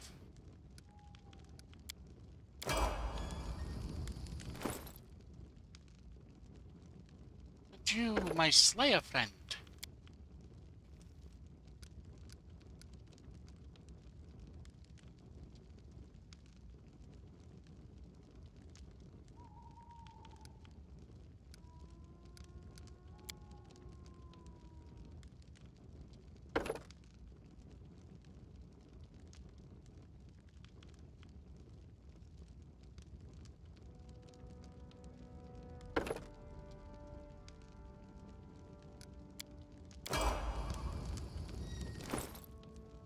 Your choice of weapon?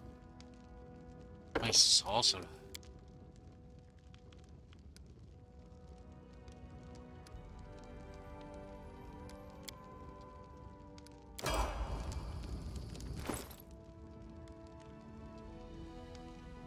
My kineticist friend. Perception.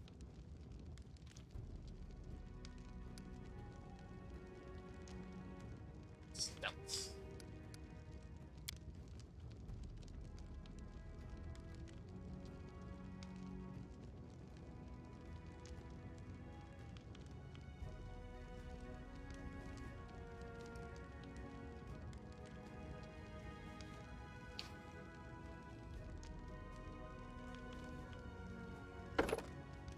Blind fight or bull rush, I don't want either of those.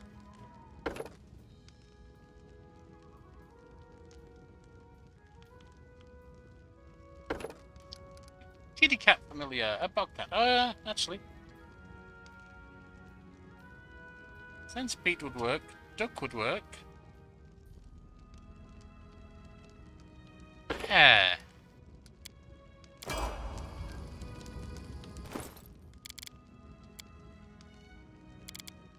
Oh, and my cleric, please.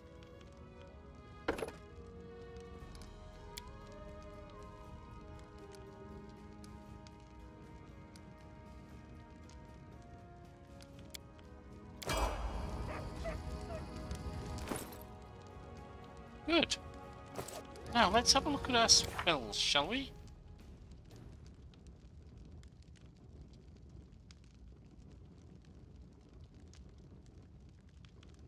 Magic Fang. And, Acid More.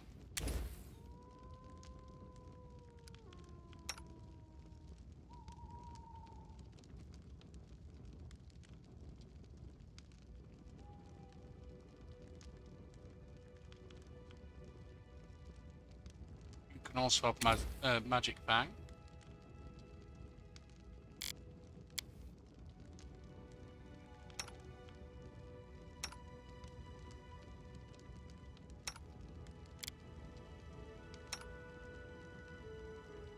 Good.